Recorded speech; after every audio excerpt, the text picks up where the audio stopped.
The sun bled out over the edge of the world, painting the high desert in streaks of bruised purple and violent orange. It was the kind of sunset that made a man feel small, and Tahoma had felt small for a long time, even if he stood 6 feet tall with shoulders broad enough to carry the weight of a dying world. He stood on the rim of the Red Rock Canyon, the wind whipping his black hair across his face. Below him, the shadows stretched long and thin like skeletal fingers reaching for the valley floor. The year was 1880, though to the land itself, time meant nothing. To the people down in the valley, however, time was everything. Time was money. Time was the schedule of the Iron Horse. From this height, the town of Red Mesa looked like a scattering of children's blocks thrown carelessly onto the dust. He could see the wooden skeleton of the new church steeple, the darker blotch of the livery stable, and the rows of white canvas tents where the railroad workers slept. The wind carried the scent of burning sage from his own village tucked high in the cliffs behind him. But it also carried something else. It carried the smell of coal smoke and raw lumber. A high, mournful shriek cut through the silence of the dusk. The train whistle. It echoed off the canyon walls, a metallic scream that made the coyotes yip in confusion. Tahoma tightened his grip on his Winchester rifle, though there was nothing to shoot. You could not shoot progress. You could not put a bullet in the future. He turned his back on the town and walked toward the fires of his people. The village was smaller than it used to be. There were fewer horses in the corral and fewer voices singing the evening songs. The winter of 1878 had taken many, and the soldiers had taken others. Greyhawk was waiting for him by the central fire. The old man looked like he had been carved from the very sandstone of the cliffs, his face a map of deep wrinkles and weathered skin. He was wrapping a piece of dried meat in a cloth, his movement slow and deliberate. "The Iron Horse screams louder tonight," Greyhawk said in their native tongue, not looking up. Tahoma sat across from him, placing his rifle on the blanket beside him. "It is getting closer. Uncle, the tracks are only 5 miles from the mouth of the canyon now." Greyhawk looked up then, his eyes milky with age but sharp with intelligence. "And the blue coats? What does the soldier chief say?" "Captain Hardin says the tracks must go through," Tahoma said, his voice low. He hated speaking the words. He hated that he was the one who had to bring them. "He says the great rock slides to the south make the other route impossible. He says the engineers need the straight path through the canyon." Greyhawk spat into the fire. The flames hissed. "The canyon is where the old ones sleep. It is where the spirits walk. If the Iron Horse screams there, the spirits will flee, and we will be hollow shells." "I know this," Tahoma said. "I told him this." "But you wear their coat when you ride," Greyhawk said gently. It was not an accusation, but it cut deeper than a knife. "You take their silver dollars. I take their money so we can buy flour and blankets," Tahoma replied, a flash of anger heating his chest. "I ride for them so I can steer them away from the winter camps. I ride so we do not die." "I know, nephew," Greyhawk sighed, reaching out to touch Tahoma's shoulder. "You walk a path with a precipice on both sides, but soon the path will end. The man Hardin does not care about spirits. He cares about the lines on his paper." Tahoma looked into the fire. He felt the crushing weight of his position.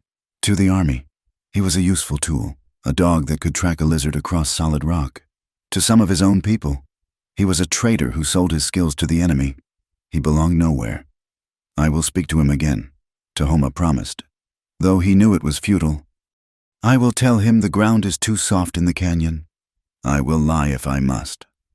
Later that night, wrapped in his wool blanket inside his hogan, sleep did not come easily. The ground was hard, but it was the turmoil in his mind that kept him awake. When he finally drifted off, the dream came waiting for him. It was the same dream he had experienced for 3 months. In the dream, the smell of gunpowder and stale whiskey was gone. There was only the scent of rain on hot stone and wild lavender. He was standing by a river, but not the muddy trickle that ran through Red Mesa. This was a clear, singing river, cool and deep. And she was there. He did not know her name. He only knew she was white. Her skin was pale, like the milk of the cactus flower, and her hair was the color of dried wheat in the autumn sun. She stood on the opposite bank, wearing a dress of blue calico that seemed too bright for this rugged land. She looked at him. There was no fear in her eyes. That was the strangest part of the dream. White women always looked at him with fear or disgust. But she looked at him as if she knew him, as if she had been waiting for him. Then she smiled. It was a smile that broke him apart and put him back together in the same instant. It was gentle, lacking all malice, lacking all the history of blood and broken treaties that stood between their races. In that smile, there was peace. Tahoma reached out his hand across the water. She reached out to him. Her fingers were slender, pale against the backdrop of the green willows. Just as their fingertips were about to touch, the morning bugle from the fort miles away shattered the silence of his mind. Tahoma woke with a gasp, his heart hammering against his ribs. The dream faded, leaving him with an ache in his chest so profound it felt like a wound. He sat up in the darkness, the cold air of the high desert biting at his skin. He was alone. He was a warrior of the Dine, and he was in love with a ghost, 3,000 feet below, in the dusty, sprawling reality of Red Mesa. Lena Hart woke up before the sun.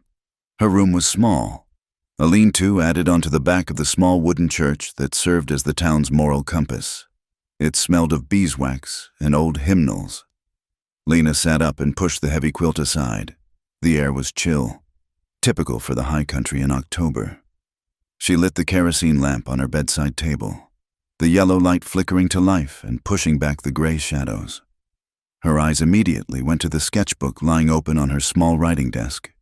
She should have been preparing her lesson plan. She should have been reading her Bible. Instead, she picked up the charcoal stick and leaned over the paper. It was him again. She had drawn him a dozen times, though she had never seen his face in the waking world. He was a warrior. She knew that by the set of his jaw and the way his hair was tied back. He had a scar, a faint white line running along his jawline, and eyes that seemed to hold a sorrow deeper than any well. "Who are you?" she whispered to the paper. It felt foolish. She was a sensible woman. She was 23 years old, the daughter of a doctor who had taught her to believe in science and tangible things. She had come west to teach reading and arithmetic, not to indulge in fantasies about imaginary savages.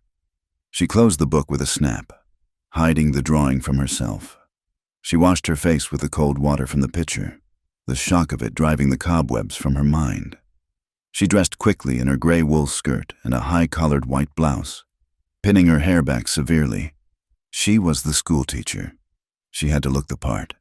The schoolhouse was a mile walk from the church, situated at the edge of town where the buildings gave way to scrub brush. By the time Lena arrived, the sun was up, turning the dust of the street into a golden mist. Her students were a motley collection. There were the sons of miners, with coal dust permanently etched into their knuckles. There were the daughters of shopkeepers, wearing ribbons in their hair. And then there was Ashi. Ashi was 7 years old, a Navajo boy whose mother washed laundry for the hotel. He sat in the back row, silent and watchful. "Good morning, class," Lena said, her voice ringing clear in the small room. "Good morning, Miss Hart." The children chanted back. The morning went smoothly until recess. Lena sat at her desk, correcting sums on slate boards. When she heard a commotion outside, she hurried to the window. 2 women were standing by the schoolyard fence. It was Mrs. Gable, the banker's wife, and Mrs. Miller, whose husband owned the saloon. They were watching Ashi, who was sitting alone by the woodpile, playing with a string. "It is not right," Mrs. Gable was saying, her voice loud enough to carry. "My Thomas has to sit in the same room as a heathen. They carry lice, you know, and disease. I heard the captain say they are going to move them all soon." "Mrs.?" Miller replied, adjusting her bonnet. "Sweep them out like dust. Then we will have a decent town." Lena felt a flush of heat rise up her neck. It was not the heat of the stove. It was anger. She smoothed her skirt and walked out the door, her boots crunching on the gravel. "Good morning, ladies," Lena said. Her tone was polite, but her eyes were hard. The women turned, startled. "Oh, Miss Hart, Mrs. Gable said, offering a thin, sugary smile. "We were just discussing sanitation. Ashi is one of my brightest students," Lena said firmly. "He is clean, and he is kind. And as long as this is my classroom, every child who wants to learn is welcome, regardless of who their parents are." Mrs. Gable stiffened. "That is a very noble sentiment. Miss Hart, but you are new here. You do not understand the way things are. You do not know what these people are capable of." "My husband says, I have work to do," Lena interrupted. "Good day." She turned on her heel and walked back to the boy. She knelt beside Ashi, ignoring the dirt on her hem. "Are you all right?" "Ashi." The boy looked up at her with dark, liquid eyes. He didn't understand all the English words the women had used, but he understood the tone. He nodded silently. "Come inside," she said softly. "I have a book with pictures of the ocean. Would you like to see it?" He nodded again, a small smile touching his lips. Lena felt a pang in her chest. It was unfair. It was so deeply unfair that a child should be judged for the blood in his veins. She looked up toward the red cliffs towering over the town. Somewhere up there, people were living and dying, and down here, they were just an inconvenience to be swept aside. At the same time, on the other side of town, Captain Silas Hardin rode his gray gelding down the main street of Red Mesa. He sat tall in the saddle, his blue uniform immaculate, the brass buttons gleaming in the sun. He was a man who believed in order. Chaos was the enemy. The desert was chaotic. The Navajo were chaotic. It was his God-given duty to bring order to the wilderness. He dismounted in front of the mayor's office, tossing the reins to a young private. Inside, the air was thick with cigar smoke. Mayor Higgins was sitting behind his desk, and Bartholomew Caldwell was pacing by the window. Caldwell was a large man, wearing a suit that cost more than a soldier earned in 10 years. He turned as Hardin entered. "Captain," Caldwell boomed, "tell me you have good news. My investors in Chicago are getting twitchy. They want to know when we can start laying track through the canyon." Hardin removed his gauntlets, slapping them into his palm. "The survey team is ready, Mr. Caldwell, but we need to clear the route first. There are logistical issues." "Savages," Caldwell spat the word. "You mean savages? The Navajo claim the canyon is sacred," Hardin said, his voice cool and detached. "They will not move willingly." "Then move them unwillingly," Caldwell snapped. "I have a schedule. Captain, every day of delay costs me $500. If you cannot handle a few Indians, maybe I should wire Washington and ask for a real commander." Hardin's eyes narrowed. The threat hung in the air, heavy and sharp. "That will not be necessary. I have a plan. I have sent for my scout. He knows the canyon better than anyone. He will find us a path, and he will help us convince his people to relocate." "The scout," Mayor Higgins piped up nervously. "You mean the tall one, Tahoma? I do not trust him." "Silas, he has the eyes of a wolf." "He is a wolf," Hardin said, a cruel smile touching his lips. "But he is a wolf that I have chained. He owes me. Just get it done." Caldwell grunted, turning back to the window. "I want that land cleared by the 1st of the month. I do not care how you do it." "Understood," Hardin said. He turned and left the office, the spurs on his boots jingling with a deadly rhythm. Back at the military outpost on the edge of town, Hardin went straight to his quarters. He poured himself a glass of whiskey, drank it in one swallow, and then sat at his desk. "Send him in," he shouted to the guard at the door. A moment later, Tahoma entered. The contrast between the two men was stark. Hardin was polished, rigid, a creature of rules and regulations. Tahoma was wild, wearing a mix of buckskin and army-issued trousers, moving with the silent grace of a predator. He held his hat in his hand, his face impassive. "Captain," Tahoma said. "Tahoma!" Hardin leaned back, steepling his fingers. "We have work to do." "I told you," Tahoma said, his voice steady. "The spirits." Hardin slammed his hand onto the desk. the sound like a gunshot in the small room. I'm tired of hearing about spirits. I am tired of hearing about ghosts and bones. This is the 19th century. Man, the world is moving. You can either move with it, or you can be crushed under the wheels. Tahoma did not flinch. My people will not leave the canyon. It is their heart. Hardin stood up and walked around the desk, stopping inches from Tahoma. He lowered his voice. Do you remember the winter of 1874? Tahoma. Do you remember the starvation, smallpox? Tahoma's jaw tightened. I remember. I gave you blankets. Hardin hissed. I gave you beef when Washington said let them starve. I looked the other way when you hunted on government land. I saved your family. I saved your sister. And I've scouted for you for 5 years. Tahoma said, I have paid my debt. Your debt is paid when I say it is paid, Hardin said coldly. You will guide the survey team into the canyon tomorrow. You will show them the watering holes. You will show them the best ground for the tracks. And if your uncle tries to stop us, you will be the one to talk him down, because if I have to send the cavalry there, Tahoma, I will not be sending them with blankets this time. I will be sending them with Hotchkiss guns. Tahoma looked at the captain. He saw the emptiness in the man's eyes. Hardin did not hate the Navajo. He simply did not view them as human. They were obstacles, like trees or boulders, to be removed. I will guide them, Tahoma said, the taste of bile in his throat. Good, Hardin smiled, patting him on the shoulder. It was a patronizing touch. You are a smart man, for an Indian. Dismissed. That evening, the wind picked up, blowing dust through the streets of Red Mesa. Lena was buying flour at the general store. The store was crowded, men drinking coffee around the pot-bellied stove. I saw him today, one of the men was saying. That big buck, Tahoma, riding out of the fort. Hardin keeps him on a short leash. Another man laughed. He is a traitor to his own kind, and he ain't one of us, a man without a country. I heard he killed 3 men in the Apache Wars, the first man said, lowering his voice. Cut their throats while they slept. They say he doesn't have a soul, just a dark hole where it ought to be. Lena froze, her hand hovering over a sack of sugar. Tahoma. The name sounded like the wind in the rocks. She felt a strange shiver run down her spine. Why did she feel the need to defend a man she had never met? That is just talk, the storekeeper said, weighing the flour for Lena. He is quiet, never causes trouble in town.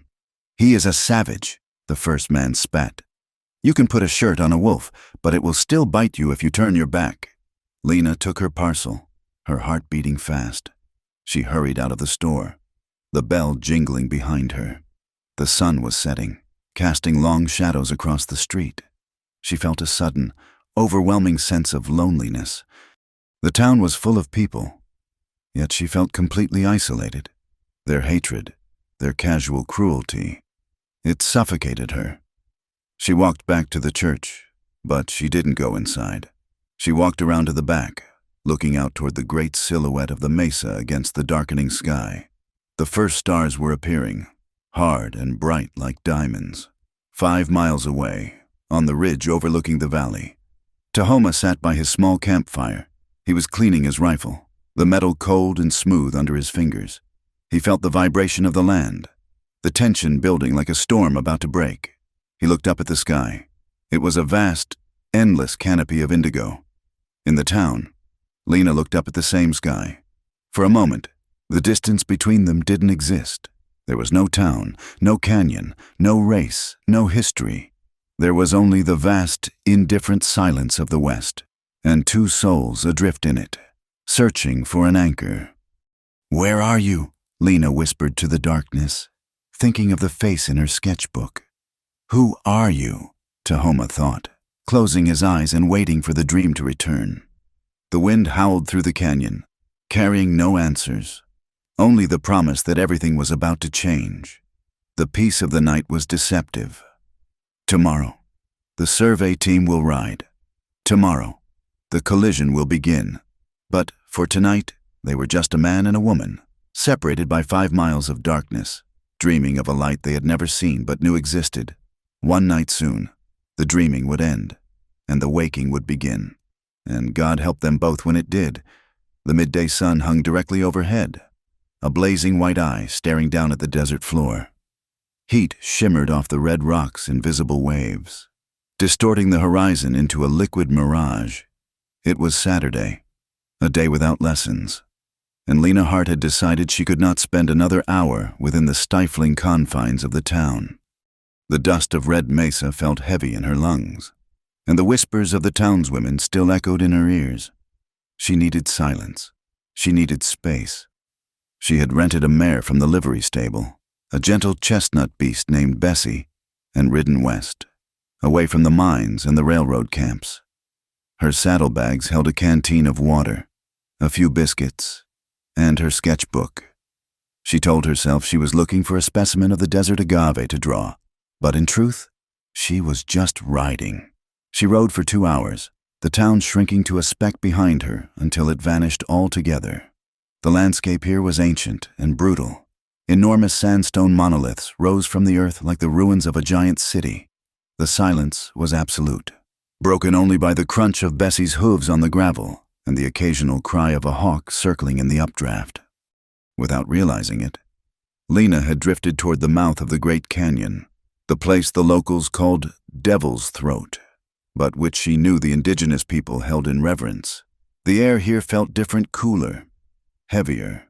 The red walls narrowed, towering hundreds of feet straight up, casting long, cool shadows that were a relief from the relentless sun.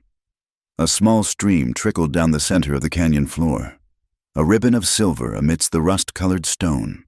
She dismounted near a cluster of cottonwood trees, their leaves turning gold in the autumn air. This was perfect. She tied Bessie loosely to a low branch and took out her sketchbook. She sat on a flat rock near the water's edge, the charcoal stick poised in her hand. She began to sketch the play of light on the water, losing herself in the strokes. Higher up the canyon, a mile away, Tahoma was moving with the silence of a shadow. He was not tracking the game today. He was reading the water. The springs that fed this canyon were the lifeblood of his people. The Army engineers had been asking questions about flow rates and dams. He needed to know the truth before he answered their lies. He knelt by the stream, dipping his hand into the cool current. It was running strong, surprisingly strong for this time of year. He frowned. The sky to the north, hidden by the high canyon walls, was bruising a dark, angry purple. A storm was breaking over the high peaks. Miles away, here, the sun still shone, but the water knew what was coming. Then he saw it, in the mud of the bank, a fresh hoof print, shod, iron shoes. Tahoma stood up, his body tense. No horse from his village wore iron. This was an intruder. Someone had ridden straight past the markers his people had set up, the bundles of sage and feathers that warned go no further. This ground is holy. He swung onto his paint horse, his movements fluid. He followed the tracks downstream, his eyes scanning the canyon floor. The tracks were careless, wandering. This was not a soldier on patrol. This was someone who did not know the danger they were in, not from the Navajo, but from the canyon itself. The air pressure dropped suddenly. The birds stopped singing. A strange, hollow roar began to echo from the north, faint at first, like a train in a tunnel, but growing louder with every heartbeat. Lena looked up from her sketch, a frown creasing her forehead. The sunlight had vanished, replaced by a sudden, eerie gray light.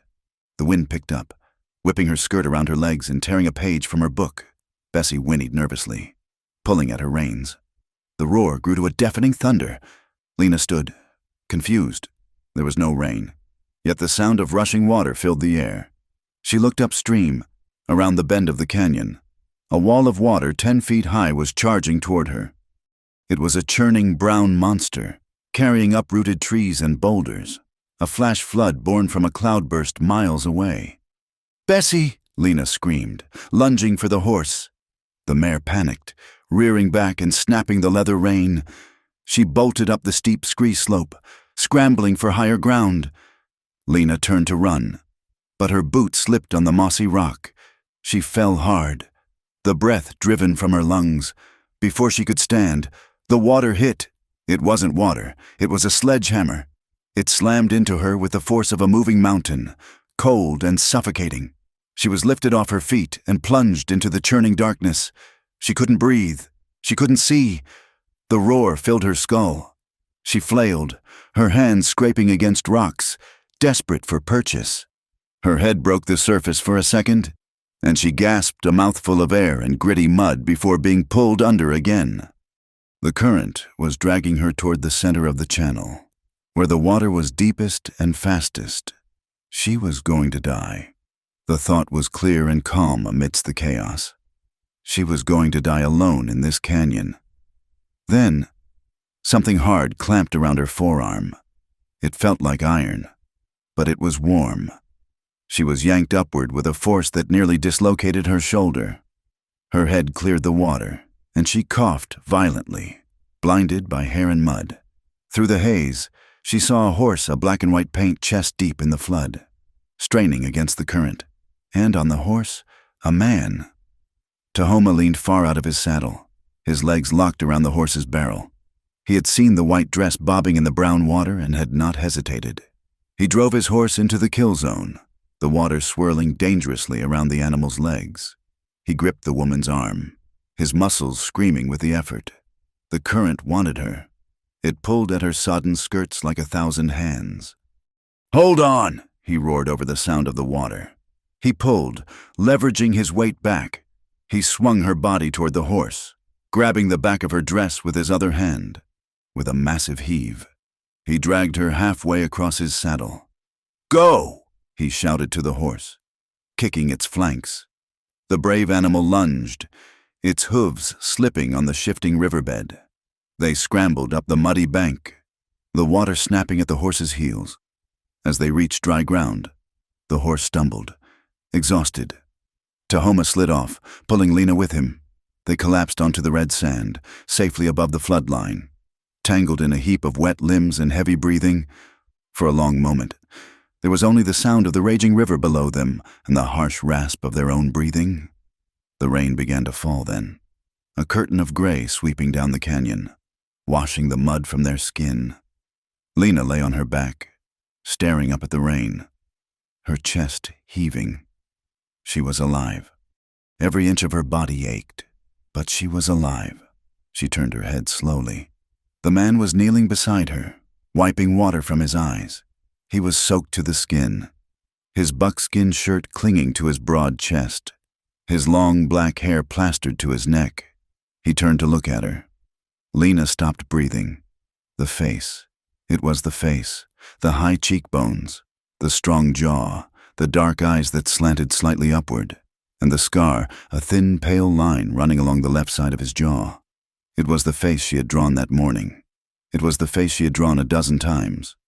She pushed herself up onto her elbows, ignoring the trembling in her arms. She stared at him, unable to speak. It was impossible, but he was solid, real, heat radiating from him in the cold rain. Tahoma looked at the woman he had pulled from the river. Her bonnet was gone, and her wet hair was a tangle of dark gold. Her dress was torn at the shoulder, revealing pale skin that shivered in the cold. He looked into her eyes. They were the color of the sky after a storm, a startling, clear gray blue. And then she whispered, her voice cracking, "Thank you." A shiver that had nothing to do with the cold went through him. He knew that voice. And when she tried to smile, a weak, trembling thing, he knew the smile. It was the smile from the dream. The smile that had haunted his nights for 3 moons. He froze, water dripping from his nose. "You," he said, the word barely a sound. "I know you," Lena whispered, her shock overriding her propriety. She reached out a shaking hand, her fingers hovering inches from his face. "I have drawn you." Tahoma did not pull away. He felt a magnetic pull, a sense of inevitability that terrified him. This was the spirit woman, made flesh and blood. This was the enemy. Yet she was the one his soul had been calling to. "The river wanted you," he said, his voice rough. "You should not be here. This place is dangerous for your kind." "You saved me," she said, and the gratitude in her eyes was so raw it hurt to look at it. They stayed there, suspended in the moment. the rain falling around them like a curtain, isolating them from the world. He was kneeling over her, close enough to see the flecks of gold in her gray eyes, close enough to smell the scent of lavender water beneath the smell of river mud. "Hey, down there!" The shout shattered the moment like a rock through a window. Tahoma jerked his head up, his hand instantly going to the knife at his belt. On the ridge above them, silhouetted against the gray sky, sat 3 men on horseback. They wore blue coats, soldiers. They had rifles resting on their pommels, barrels pointed down at the pair on the sand. "Step away from her," one of the soldiers yelled, cocking his weapon. The click was loud and sharp. Tahoma slowly raised his hands, palms out, but he did not move away from Lena. He stayed between her and the rifles. "Get your hands off her, redskin!" another soldier shouted. Lena scrambled to her feet, her wet dress heavy and clumsy. "No, don't shoot!" she screamed, waving her arms. "He saved me! He saved my life!" The sound of another horse approaching made the soldiers look back. A gray gelding stepped onto the ridge, carrying a man who sat with the rigid posture of a statue. Captain Silas Hardin. Hardin looked down at the scene. His eyes took in everything: the raging floodwaters, the shivering, soaked woman, and the Navajo scout standing protectively over her. His lip curled slightly. "Stand down," Hardin ordered his men. Though his voice was tight, he spurred his horse down the narrow trail that led to the canyon floor, the animal sliding on the loose rock. He rode right up to them, towering over them. He looked at Lena, his gaze raking over her torn dress and disheveled appearance with a mixture of concern and distaste. "Miss Hart," Hardin said, "you are far from the schoolhouse." "Captain Hardin," Lena said, trying to regain her dignity despite her appearance. She stepped closer to Tahoma, an instinctive move that made Hardin's eyes narrow. "I was caught in the flash flood. My horse bolted. If this man hadn't pulled me out, I would be dead." Hardin turned his gaze to Tahoma. It was cold, assessing, and filled with a sharp, glittering hostility. "Tahoma, I see you found our lost sheep." "I found someone who did not know the river," Tahoma said evenly, meeting the captain's gaze. He did not cower. "Is that so?" Hardin leaned forward in his saddle, his leather-gloved hand resting on his thigh. "Or were you perhaps showing Miss Hart the scenic route I told you to scout the canyon for the railroad? Not for private tours." "He saved me, Captain," Lena repeated, her voice sharper this time. She did not like the insinuation in Hardin's tone. He risked his life. He rode into the flood. Hardin looked back at her, and for a second, the mask of the polite officer slipped. Lena saw something ugly underneath possessiveness. "It is fortunate he was here, then," Hardin said smoothly. "Though I must insist, Miss Hart, that you do not ride alone in these parts again. It is not safe. There are elements out here that are unpredictable." He glanced at Tahoma again. "Elements that belong on the reservation?" "I was merely drawing," Lena said, hugging her arms around herself.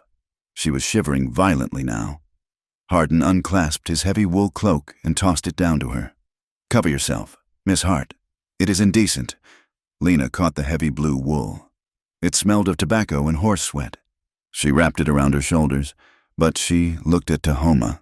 He was standing in just his wet shirt, shivering slightly, but Hardin offered him nothing. "Thank you, Tahoma," Hardin said, the words tasting like ash in his mouth. "You have done a service to the community today. I will see that you are compensated. A few extra rations of beef, perhaps." It was an insult. He was paying for a life with meat, like one would pay a dog for a trick. Tahoma's face remained stone. "I do not want your beef, Captain. I want you to remember that the canyon gives life, and it takes it. Today it gave back. Tomorrow it might take—" "Is that a threat?" Hardin asked softly. "It is the truth," Tahoma said. He turned to his horse, checking the animal's legs for injury. He did not look at Hardin. Hardin's jaw clenched. He hated the man's dignity. He hated that this savage stood there in the mud, looking like a king, while he, a captain of the United States Cavalry, felt like an intruder. "Corporal," Hardin barked. "Escort Miss Hart back to town. Ensure she gets to the doctor immediately." "Yes, sir." The soldiers scrambled down the slope. One of them dismounted to help Lena onto his horse. She paused, her hand on the saddle horn. She turned back to Tahoma. He was watching her. The rain was slowing now, turning to a mist. "Thank you," she said again, ensuring her voice carried. I do not know your name." "He is Tahoma," Hardin interjected sharply. "He is a scout. He has a job to do. Miss Hart, and so do you." Lena ignored Hardin. She looked straight at the warrior. "Thank you, Tahoma." Tahoma nodded once, a slight dip of his chin. "Walk in, beauty, Miss Hart." The soldiers helped her up, and the group began the ride back up the trail. Hardin lingered for a moment, his horse dancing sideways. "Stay away from her, Tahoma," Hardin said, his voice low so only the two of them could hear. "She is a white woman, a lady. She is not for you to look at, and she is certainly not for you to touch. Do not make me remind you of your place." "My place is on this land, Captain," Tahoma said. "Where is yours?" Hardin's face flushed red. He spurred his horse violently, spinning the animal around and galloping after the others, mud flying from the hooves. Tahoma stood alone by the river. The adrenaline was fading, leaving him exhausted. He touched his chest, where his heart was still beating a frantic rhythm. He had touched her. He had held her in his arms. She was heavier than a spirit, warmer than a dream. And she recognized him. He looked down at the mud. There, half buried, was her sketchbook. It must have fallen from her bag when he pulled her up. He picked it up. The water had soaked the edges, but the center pages were dry. He opened it. There, in charcoal, was his face. It was not a drawing of a stranger. It was a drawing of a man seen with love. The eyes were soft, the mouth not set in a grim line as it usually was, but relaxed.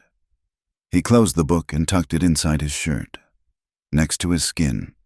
That night, the rain stopped, leaving the air scrubbed clean and smelling of sagebrush. In her room behind the church, Lena lay in her bed, staring at the ceiling. The doctor had given her a draft for the chill, but her body felt hot. She closed her eyes, and instantly she was back in the river, feeling the strong arm around her waist, feeling the hard wall of his chest against her back. She heard his voice, deep and resonant, unlike the clipped, nasal tones of the men in town. "I know you." She had said it without thinking, but it was true. She knew him. In his hogan, Tahoma lay on his sheepskins. He held the sketchbook in his hands, tracing the line of her drawing in the firelight. The captain had warned him. The town would hate him. His own people might shun him. But as he closed his eyes, he did not see the captain's angry face or the soldiers' rifles. He saw her smile, wet with rain, gratitude shining in her gray eyes. And for the first time in his life, the dream did not end when he opened his eyes. The dream had become real, and now he had to figure out how to live in a world that wanted to destroy it. He fell asleep with her drawing on his chest, the paper rising and falling with every breath. The connection had been made. The spark had been struck. Now, they would just have to survive the fire. The scandal moved through Red Mesa faster than a brush fire in a dry July. It did not matter that the truth was a matter of life and death. In the parlors and the mercantile, the truth was shaped by the tongues of those who spoke it. By Monday morning, the story of the schoolteacher and the Indian scout had twisted into something unrecognizable. "They say he carried her for miles." "Mrs." Gable whispered loudly in the church pew, her fan fluttering like the wing of a nervous bird. "In his arms, like a savage prize. And I heard her dress was torn to ribbons." "Mrs." Miller added, her eyes wide with feigned horror. "Imagine the impropriety, alone with a buck in the canyon for hours." Lena Hart walked down the center aisle of the church, her head held high, her spine stiff as a ramrod. She could feel their eyes on her back, prickling like heat rash. She wore her high-collared gray dress, cleaned and mended, but she felt naked beneath their scrutiny. She knew what they were saying. She knew that in their eyes, She had been tainted, not by the river mud, but by the touch of a red man. She took her seat in the front row, opening her hymnal. Her hands were steady, but her heart was beating a frantic rhythm against her ribs. She would not let them see her bleed. She was the daughter of a doctor, a man of science and compassion, and she would not be cowed by small-minded gossip. However, the town's disapproval was not limited to whispers. When she arrived at the schoolhouse on Tuesday, the classroom was noticeably emptier. The sons of the banker were gone. The daughters of the merchant were absent. But Ashi was there, and 3 other Navajo children, shy and silent, sat in the back row. They had walked 5 miles from the reservation, their moccasins dusty, their eyes wide with a mixture of fear and hope. Lena stood at the front of the room, the chalk in her hand feeling heavy. She looked at the empty benches where the white children usually sat, and then at the dark eyes watching her from the back. "Good morning," she said, her voice unwavering. "Today, we will learn about the letter A. A is for apple, A is for all." She wrote the words on the slate in a large, looping script. All, it was a defiant word. News of her integrated classroom reached the ears of Captain Silas Hardin within the hour. He sat in his office at the fort, polishing his saber with a soft cloth. Bartholomew Caldwell stood by the map on the wall, chewing on an unlit cigar. "She is provoking them," Caldwell grumbled. "Teaching the savages to read next. They will be reading our contracts. Silas, they will be reading the law." "She is a spirited woman," Hardin said, admiring his reflection in the steel blade. "Spirit is good in a horse, provided you break it early. In a woman, it can be dangerous." "It is not just the woman," Caldwell said, tapping the map where the canyon was marked in red ink. "It is the scout. The town is talking. They say there is a familiarity there. A familiarity that is unnatural." Hardin stopped polishing. His eyes went cold. "There is nothing there. Tahoma knows his place, and if he forgets, I will remind him." 5 miles away, in the high shadows of the red cliffs, Tahoma was receiving his own lecture. The council fire had burned down to embers, casting a dull red glow on the faces of the elders. Greyhawk sat cross-legged, wrapped in a blanket woven with the colors of the earth and sky. He smoked his pipe, the smoke curling up toward the stars. "The wind brings words from the valley," Greyhawk said, his voice like grinding stones. "It says you touched the white woman. It says you pulled her from the water and held her close." Tahoma stared into the coals. "The river took her. Uncle, would you let me drown?" "Perhaps the river was hungry," Greyhawk said. "Perhaps the spirits wanted her gone. She is of the race that eats the land." "She is a teacher," Tahoma said quietly. "She teaches the little ones, even Ashi." Greyhawk's eyes snapped up, sharp and piercing. "And because she teaches one child, does that make her people our friends? You have drawn their eyes to us. Tahoma, the blue-coat captain looks at you with hate now. Not just the hate of a soldier for a warrior, but the hate of a man for a rival." Tahoma said nothing. He could not deny it. He had seen the look in Hardin's eyes. It was the look of a wolf guarding a bone. "Be careful, brother." A soft voice came from the shadows. Naomi, his sister, stepped into the firelight. She was younger than him, with a face that was open and bright. Unlike the guarded masks of the men, she carried a basket of corn cakes. She sat beside him, bumping his shoulder with hers. "The elders worry about the land," she whispered so only he could hear. "But I think you worry about the woman with the hair like dry grass." Tahoma frowned at her, but there was no heat in it. "She is nothing to me," Naomi laughed softly. "You spend your nights looking at the paper she drew on. You think I do not see you are a great tracker. Tahoma, but you cannot hide your own trail." "It is just a drawing," he muttered. "It is a spirit catcher." She teased. "She caught your face, and maybe she caught your heart too, but be careful.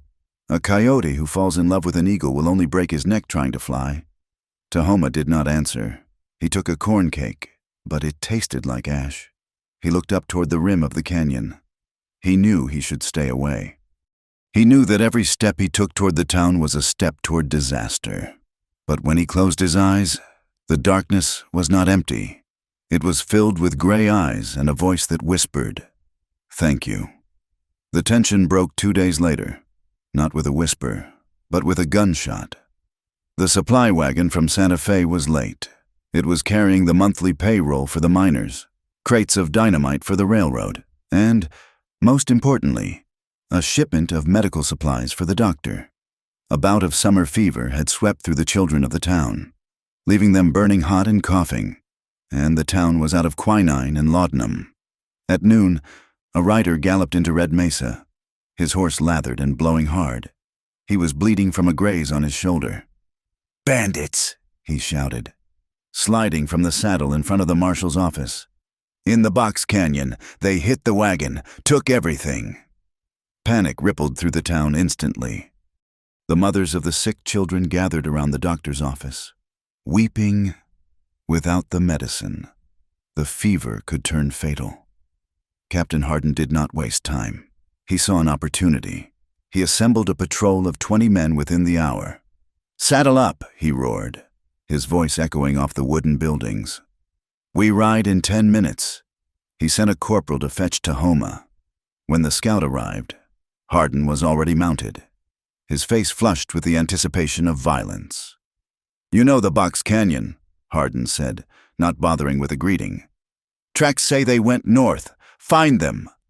Tahoma looked at the gathering storm clouds.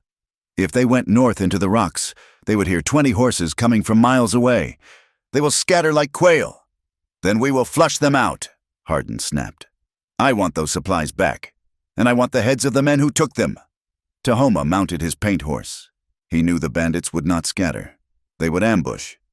But Hardin was not a man who listened to advice from a savage.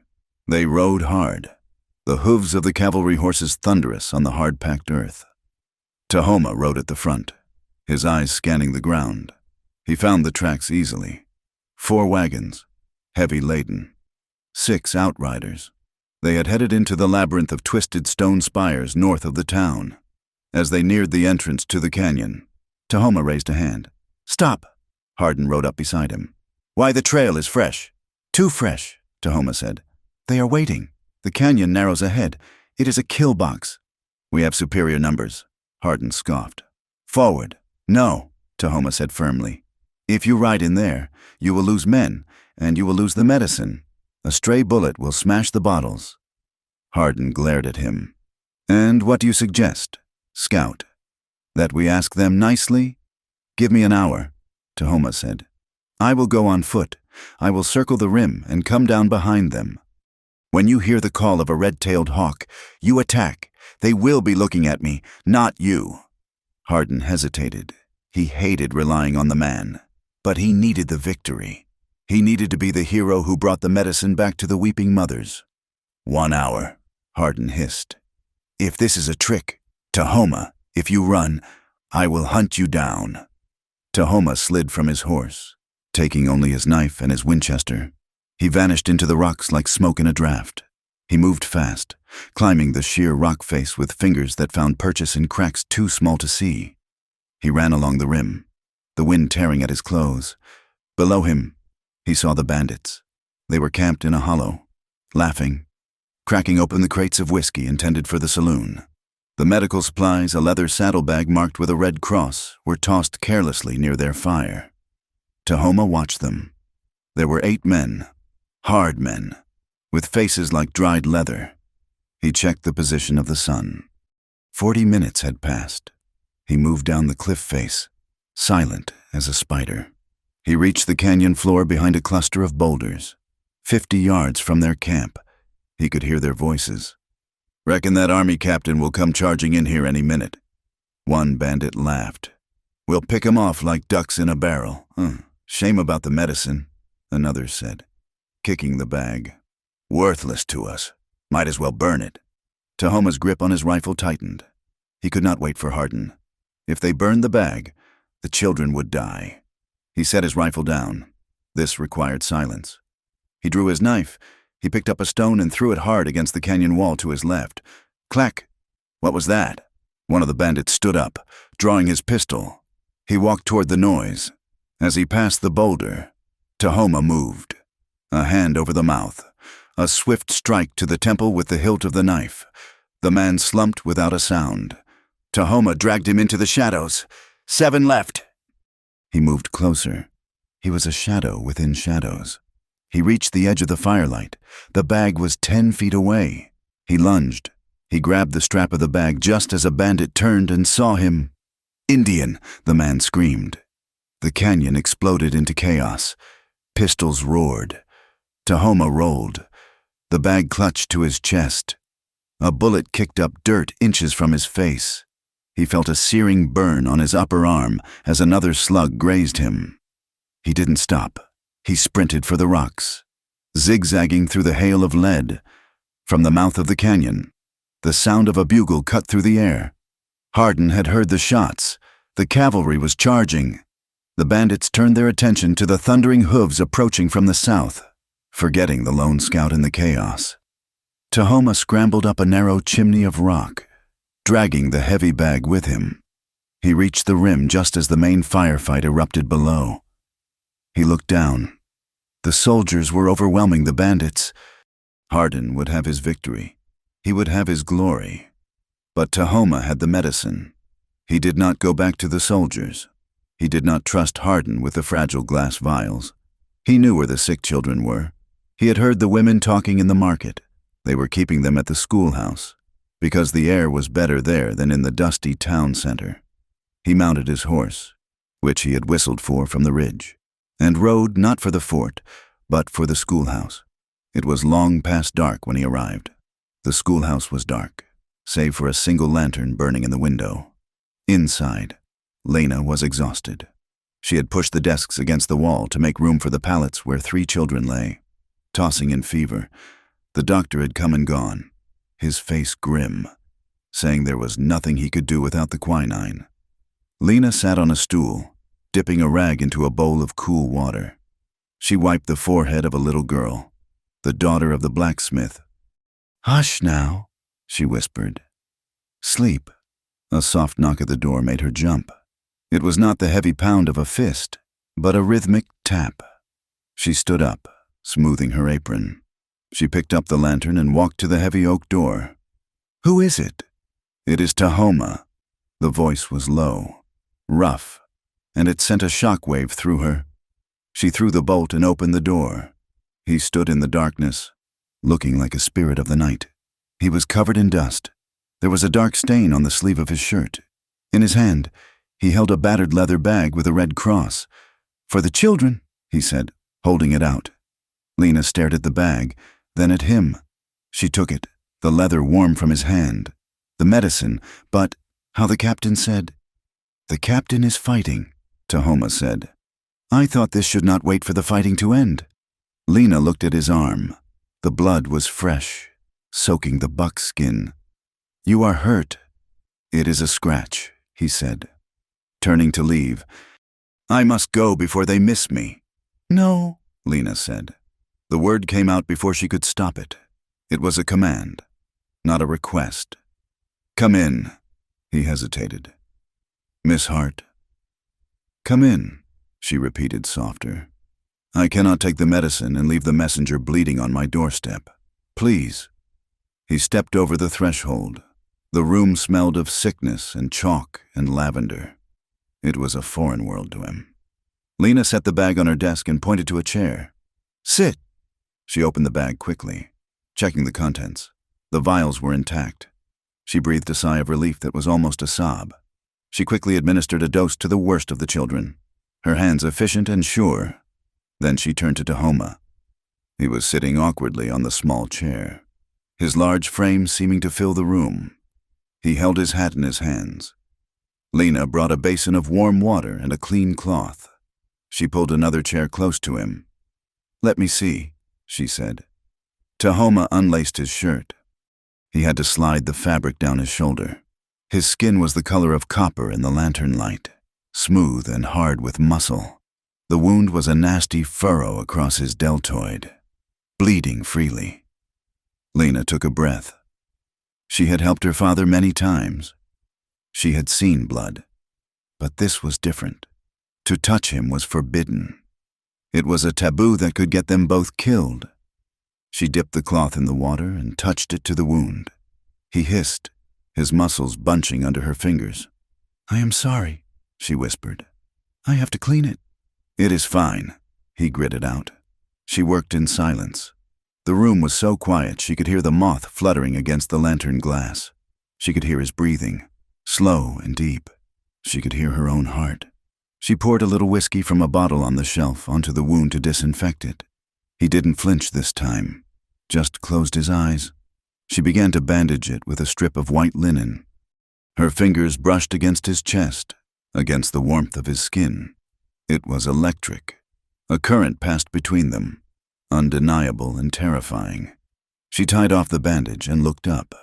He was watching her.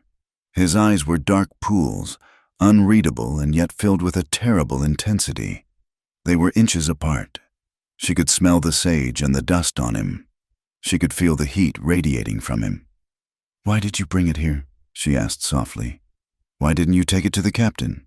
"Because the captain wants the glory," Tahoma said, his voice a low rumble in his chest. "I wanted the children to live, even the white children." "Children are children," he said. "Pain speaks the same language." Lena felt tears prick her eyes. This man, whom her town called a savage, had more honor in his little finger than the mayor had in his whole body. "Thank you," she whispered, echoing the words from the river. She didn't move her hand from his arm. He didn't pull away. For 1 second, the world narrowed down to the point where her pale skin touched his dark skin. It was a bridge across a chasm. "I should go," he said, but he didn't move. "Yes," she said, but she didn't pull back. Outside, in the darkness, a pair of small eyes watched through a crack in the window shutter. It was Ashi. He had come back to get his slate board. He saw the teacher touching the warrior. He saw the look on their faces. He didn't understand the danger, but he understood the secret. He slipped away into the night, his moccasins silent. Tahoma stood up. He pulled his shirt back into place. "Lock the door after me. Lena." It was the first time he had used her name. It sounded like a prayer on his tongue. He slipped out into the night. Lena locked the door and leaned against it, her knees trembling. She pressed her hand to her chest. She was terrified. Not of him, but of the way she felt. She felt like she had just stepped off a cliff and was waiting to hit the ground. Tahoma walked his horse away from the schoolhouse, sticking to the shadows. He needed to circle back and make it look like he was coming from the canyon. But as he crossed the ridge overlooking the town, a figure emerged from the darkness on a gray horse. It was Captain Hardin. The captain sat still, his silhouette cut sharp against the moon. He was looking down at the schoolhouse. Then he turned his head slowly to look at Tahoma. He didn't say a word. He didn't have to. The moonlight caught the glint of his teeth as his lip curled. He saw the bandage on Tahoma's arm. He saw the direction he had come from. Hardin knew. He turned his horse and rode back toward the fort. The silence of his departure was more threatening than any shout. Tahoma rode back to his camp, his heart heavy with fear. He lay down by his fire, the pain in his arm a dull throb. He closed his eyes, seeking escape in sleep, and the dream came. But it had changed.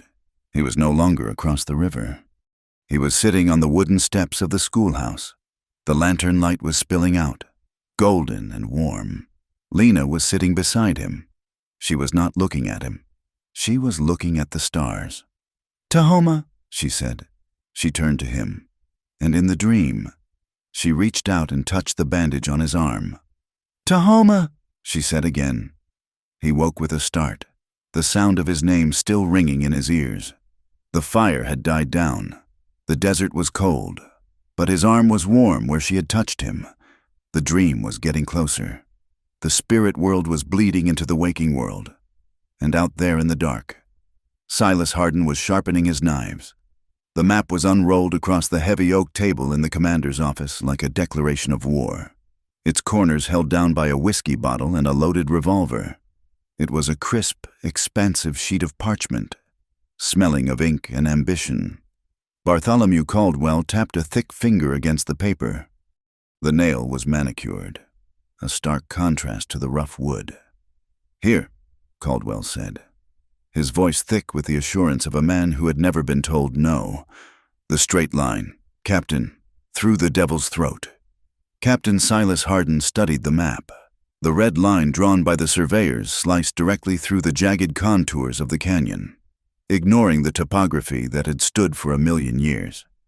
"It is steep," Hardin noted, though his eyes were gleaming. "And it is occupied." "It saves 40 miles of track," Caldwell replied. "Do you know what 40 miles of steel and ties cost?" "Captain, it costs $100,000. It costs 3 weeks of labor. My investors in Chicago do not care about steep. They care about profit. And they certainly do not care about a few hundred savages living in mud huts." Hardin looked up. The morning light caught the hard planes of his face. "If we move them, they will fight. The canyon is not just land to them. It is their church." "Then burn down the church," Caldwell said, lighting a cigar.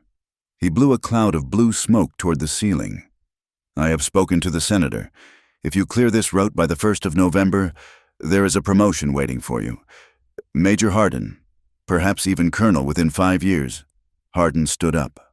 Walking to the window, he looked out at the parade ground, where soldiers were drilling in the dust.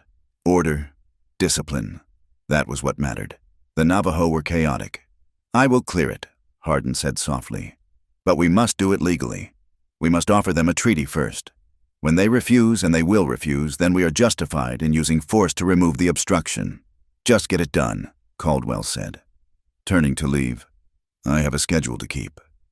2 days later, the meeting took place on a flat stretch of wind-scoured rock halfway between the town and the canyon. It was a place of no shade. Greyhawk arrived with 10 of his warriors. They wore their finest blankets, and their horses were painted with symbols of protection. They carried no rifles, only lances and bows, a sign of peace that looked fragile against the repeating carbines of the cavalry troop arranged behind Hardin. Tahoma stood between the two groups. He felt like a wire stretched to the breaking point. He wore his army trousers and his beaded buckskin shirt. He belonged to neither side, and yet he was responsible for both. Hardin sat on his gray gelding, looking down at the old chief. He pulled a document from his saddlebag. "Tell him," Hardin said to Tahoma, "that the Great Father in Washington offers them a new home. Tell him they will be given land to the south, near the salt flats. They will be given cattle and flour. All they must do is leave the canyon." Tahoma turned to his uncle. He spoke in Navajo, the words tasting like bile. "He says Washington wants the canyon for the Iron Horse. He offers the salt lands. He offers food." Greyhawk's face remained impassive, etched by the sun and wind. He looked past Hardin, toward the red walls of the canyon that rose in the distance. "Tell him," Greyhawk said, his voice sounding like dry leaves, "that the salt lands are where the water dies. Nothing grows there. Tell him we cannot sell the canyon. Can he sell his mother? Can he sell the air?" Tahoma turned back to Hardin. "He says the land offered is poor. He says the canyon is sacred. It is where the ancestors sleep." Hardin's jaw tightened. "Tell him the ancestors are dead. The living need to eat. Tell him if they do not move, I cannot guarantee their safety. The railroad is coming. It does not stop for ghosts." Tahoma hesitated. He looked at the captain. "If I say that, it is a threat." "It is a statement of fact," Hardin snapped. "Translate it." Tahoma took a breath. He looked at his uncle. "He says the machine is coming. He says you must move or be crushed." Greyhawk looked directly at Hardin. The old man's eyes were clear and hard. He did not speak to Tahoma. He spoke to the soldier. "No," Greyhawk said in English. The word was simple, final. Hardin flinched. He had not known the old man spoke the language. It was a loss of control, and Hardin hated losing control. "Then in your own heads be it," Hardin said. He wheeled his horse around. "Let's go." The soldiers turned and galloped back toward the town, leaving a cloud of dust that choked the Navajo party. Tahoma stayed behind for a moment. "You have chosen war, Uncle?" Tahoma said sadly. "I have chosen to die on my feet," Greyhawk replied. rather than live on my knees in the salt." He looked at his nephew. "And you, Tahoma. When the shooting starts, which way will your rifle point?" Tahoma did not answer. He watched them ride away, the dust settling on his shoulders like a shroud. That evening, the heat of the day refused to break. Lena Hart was walking past the mayor's office on her way to the mercantile to buy ink. The windows of the office were open to catch the faint breeze. She heard voices, raised, angry voices. She recognized the booming baritone of Bartholomew Caldwell and the clipped, cold precision of Captain Hardin. She stopped. She knew she should keep walking. Eavesdropping was unladylike. It was dangerous, but something in Hardin's tone made her blood run cold. She stepped into the shadow of the alleyway, pressing her back against the rough wood of the building. Refused, as expected. Hardin was saying, "The old man is stubborn. Then we proceed with the contingency," Caldwell said. "Public opinion is too soft right now. That schoolteacher has them thinking the Indians are pets. We need to remind the town that they are wolves." Lena held her breath, her hand flying to her mouth. "Tonight," Hardin said, "my men are ready. They have the blankets and the moccasins. They will hit your north pasture. We will slaughter a few dozen heads of cattle, maybe burn a shed. Make it look real, Silas," Caldwell warned. "I want the town screaming for blood by morning." "Do not worry," Hardin replied. "By tomorrow noon, every man in Red Mesa will be begging me to wipe out the canyon, and I will be happy to oblige." Lena felt the world tilt. It was a frame-up. They were going to stage an attack to justify a massacre. She did not go to the mercantile. She turned and ran. She ran back to the church, her heart hammering against her ribs. She grabbed her shawl and ran out the back door, toward the path that led up to the ridge. It was foolish. It was reckless. It was 5 miles to the canyon rim. But she could not let this happen. She reached the high ground as the moon was rising. She did not know exactly where Tahoma camped, but she knew he watched the town from the high overlooks. "Tahoma," she called out, her voice thin in the vast darkness. "Tahoma." A hand clamped over her mouth from behind. She was dragged backward into the shadow of a boulder. She struggled, terrified, until she heard the voice. "Quiet!" It was him. He released her, spinning her around. He looked furious. "Are you mad?" he hissed. "There are pumas out here. There are men worse than pumas." "They are going to frame you," Lena gasped, grabbing the lapels of his buckskin shirt.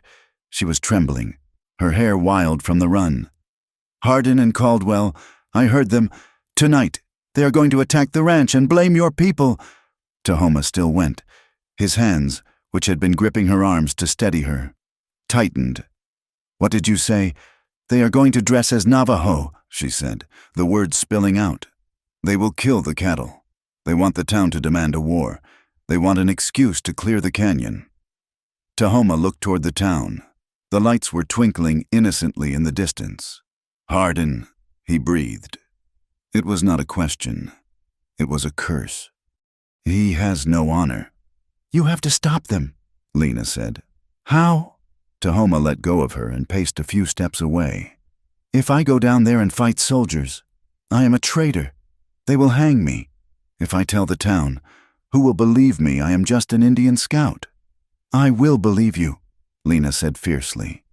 He turned back to her. The moonlight washed out the colors, leaving him in shades of silver and black. "You are one woman. Lena, they will say you are confused, or worse."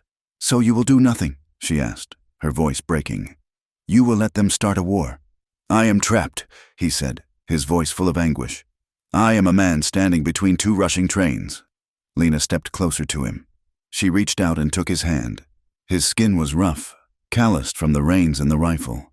"You are not trapped," she said softly. "You are afraid, and you have a right to be.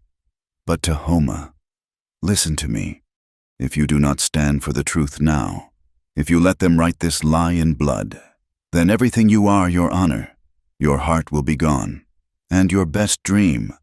She paused, looking up into his dark eyes. "Your best dream will turn into a nightmare." He looked at her. He remembered the dream.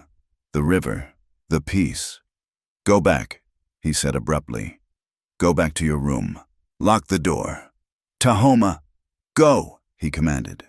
If they find you here with me, the lie becomes easier for them. Go! He waited until she started down the path, watching her until she was swallowed by the shadows. Then he turned and ran toward his horse.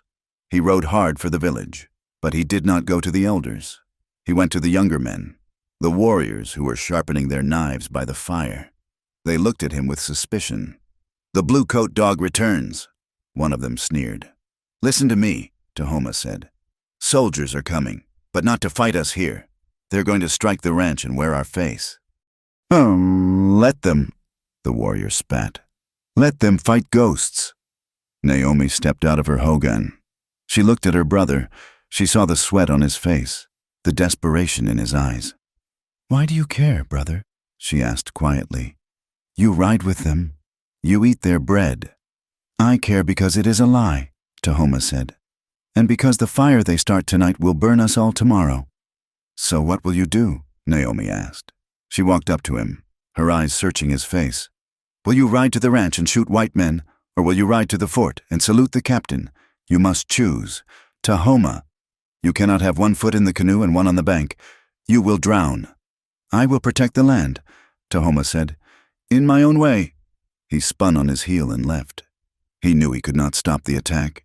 He was one man, and the ranch was miles away. By the time he got there, it would be over. But he could witness it. He could find the truth. The attack happened at midnight. Gunshots echoed across the valley. Flames leaped into the sky from the north pasture of the Caldwell Ranch. The cattle screamed.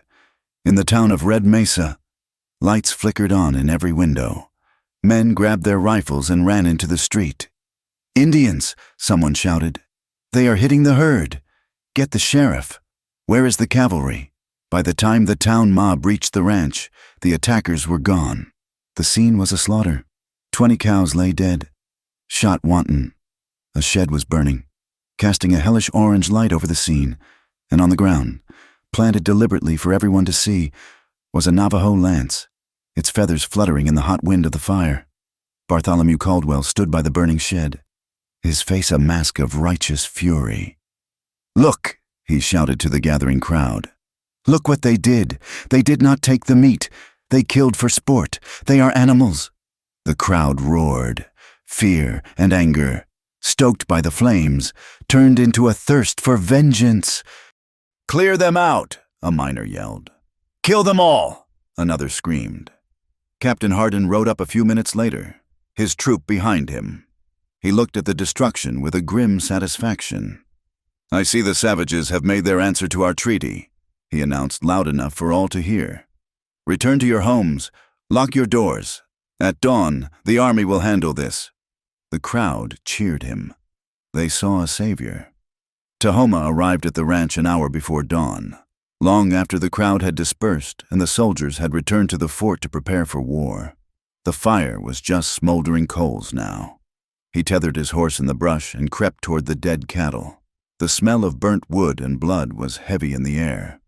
He moved to where the tracks were. The ground was churned up by the mob, but near the fence line, where the attackers had entered, the sign was clearer. He knelt, touching the earth. There were prints that looked like moccasins, soft, round. But he leaned closer, striking a match to see better. A true moccasin allowed the foot to spread. The print would show the imprint of the toes, the roll of the ball of the foot. These prints were flat, hard. He pressed his finger into the center of one. It was too deep. The man who wore this was striking with his heel first. Indians walked on the ball of the foot. White men walked on their heels. And there, in the soft mud near a watering trough, a mistake. One of the moccasin prints had a distinct, square impression in the center. A hobnail, an army boot nail, hidden inside a wrapped piece of leather that had slipped. Tahoma blew out the match. It was proof. Not proof that would stand in a white man's court, perhaps, but proof for his own soul. Hardin had done this. He stood up. The sun was beginning to gray the eastern sky. The deadline was here. He could ride away. He could go to Mexico. He could disappear. But he remembered Lena's face in the moonlight. If you do not stand for the truth. He had spent 5 years trying to prevent war by serving the peacemakers. Now he realized there were no peacemakers. There was only the land and those who wanted to take it. He mounted his horse. He did not turn toward Mexico. He turned toward the canyon. If war was coming, he would not be a scout for the invaders. He would be a warrior for his people. He rode to the high place, the cliff that overlooked both the sleeping town and the waking village. He sat there as the morning star faded. He closed his eyes, needing one moment of peace before the blood began to flow. The dream came instantly. The river was gone. The schoolhouse was gone. He was standing in the deep heart of the sacred canyon, where the walls were so high they blocked the sun. It was a place of shadows and spirits. Lena was there.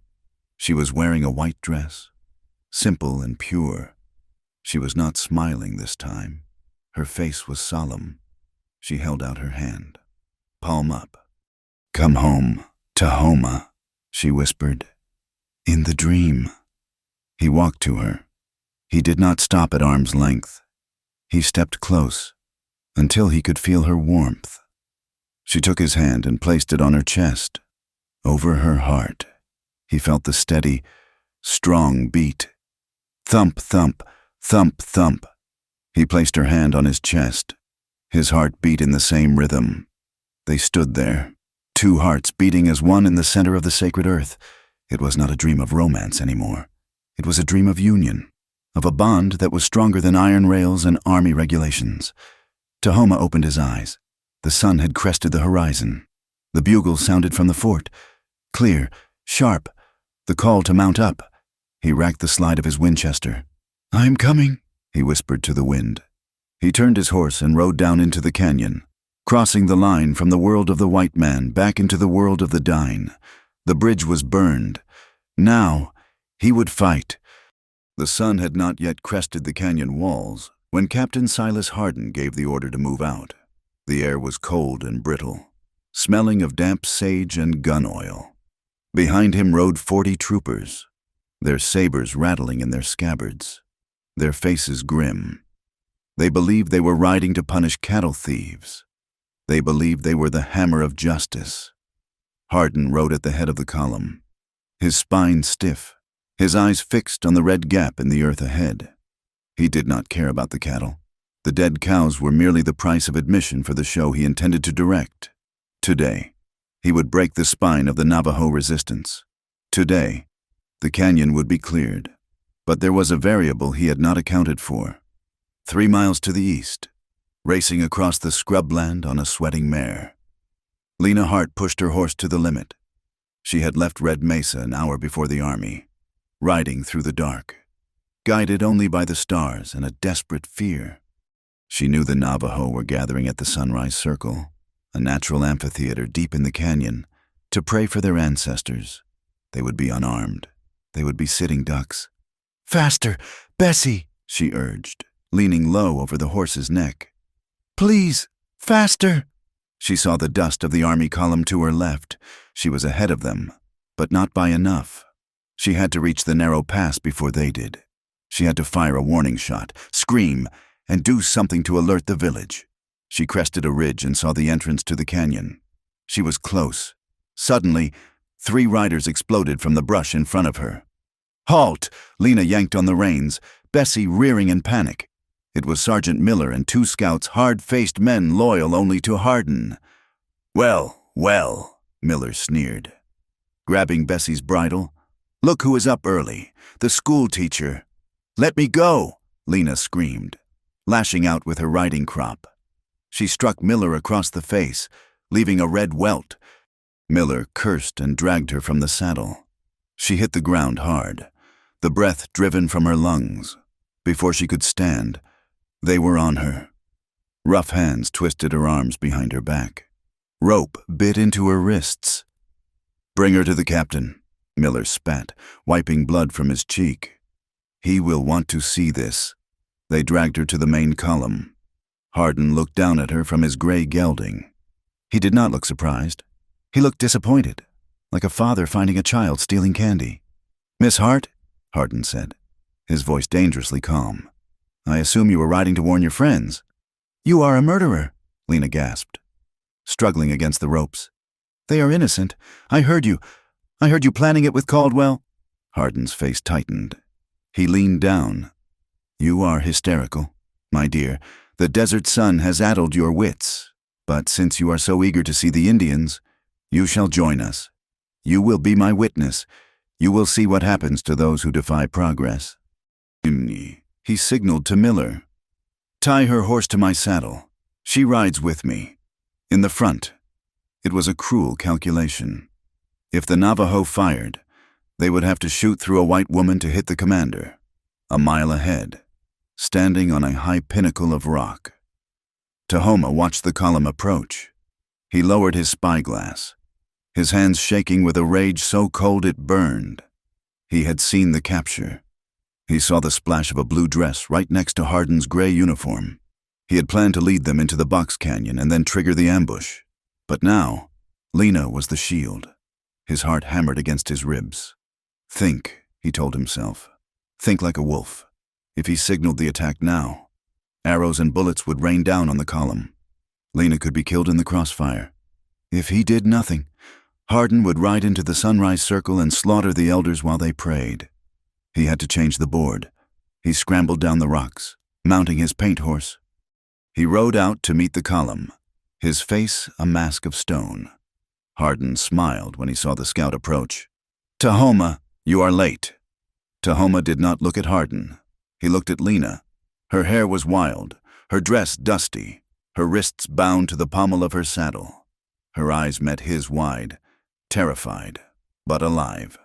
"The path ahead is blocked." Tahoma lied, his voice steady. "Rock slide in the night. The horses cannot pass." "Blocked," Hardin frowned. "We do not have time for detours."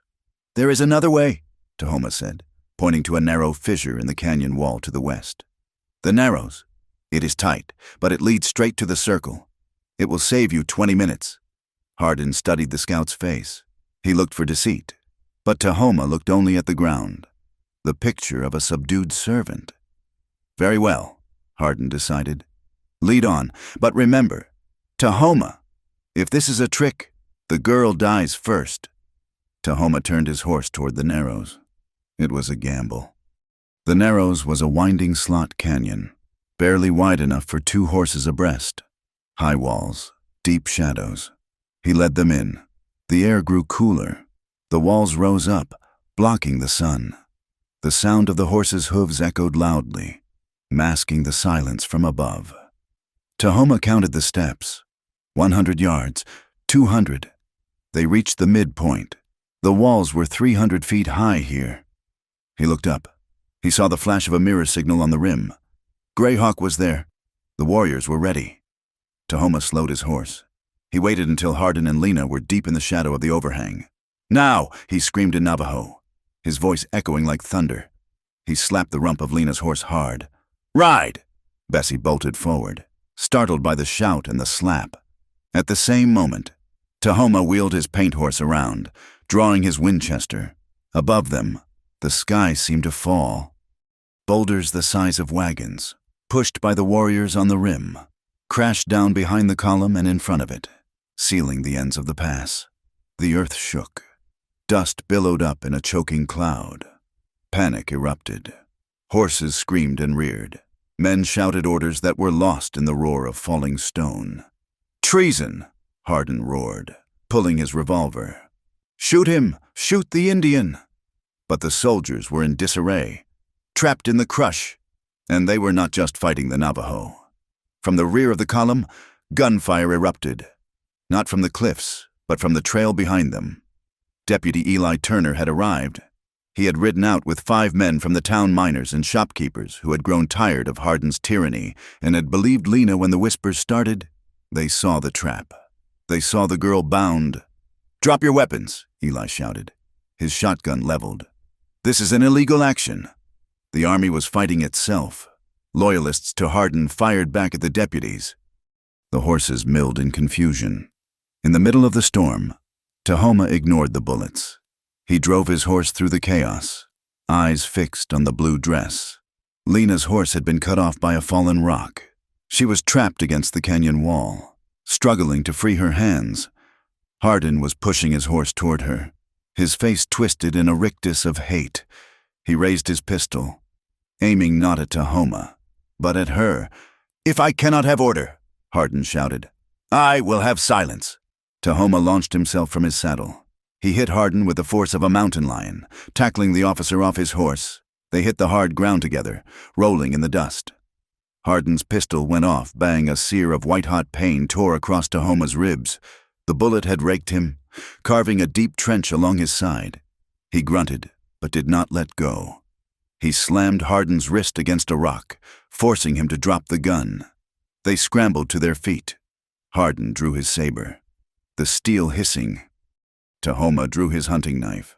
"You mongrel," Hardin panted, his uniform torn, his dignity gone. "I gave you everything. I civilized you." "You gave me nothing," Tahoma said, his voice low and dangerous. "You only took—" Hardin lunged, the saber flashing. Tahoma dodged, the blade slicing the air inches from his chest. The wound in his side was bleeding freely now, soaking his shirt, making him dizzy. Hardin saw the blood. He smiled. He pressed the attack, swinging wildly. Tahoma backed up, stepping over loose rocks. He was leading Hardin toward the edge of the trail, where the flash flood had carved a deep, jagged drop-off into the lower ravine. "Die!" Hardin shrieked, thrusting the sword with both hands. Tahoma sidestepped. It was a move he had learned dancing in the circle, a move of water flowing around stone. Hardin's momentum carried him forward. He stumbled. Tahoma grabbed the captain's belt and the collar of his coat. He didn't stab him. He simply helped gravity do its work. With a final shove, he sent Silas Hardin over the edge. There was a scream, short and sharp. Then the sickening crunch of a body hitting rocks 50 feet below. Silence seemed to ripple out from the center of the fight. The soldiers stopped firing. They saw their commander fall. They saw the warriors lining the rim above. Arrows knocked but not loose. They saw Eli Turner and the deputies standing firm. It was over. Tahoma turned. He took 2 steps toward Lena, and then his knees buckled. The world went gray. "Tahoma!" Lena slid from her horse, her hands finally slipping free of the loosened ropes. She ran to him, catching him before he hit the ground. "I am fine," he gasped. But his face was the color of ash. The blood was pouring from his side, dark and fast. "You are not fine," she cried, pressing her hands over the wound. The blood seeped through her fingers, warm and sticky. A crack of thunder shook the canyon. The sky, which had been bruising purple all morning, finally broke. Rain began to fall, not a drizzle, but a deluge. Freezing, high desert rain that turned the dust to mud in seconds. "We have to get him out of here," Eli Turner shouted, running over. "The doctor is in town. It is 5 miles. "He will not make it 5 miles, Lena said, her voice trembling. She could feel Tahoma shivering violently under her hands. The blood loss and the shock of the freezing rain were killing him. "The caves," Greyhawk's voice came from above. The old chief was pointing to a dark opening in the canyon wall, 100 yards away but difficult to reach. "Take him to the spirit cave. It is dry. We will hold the soldiers." Eli looked at Lena. "Go. I will keep the peace here." Lena wrapped her arm around Tahoma's waist. "Get up," she ordered, her voice fierce with panic. "You do not get to die today. Do you hear me? Get up."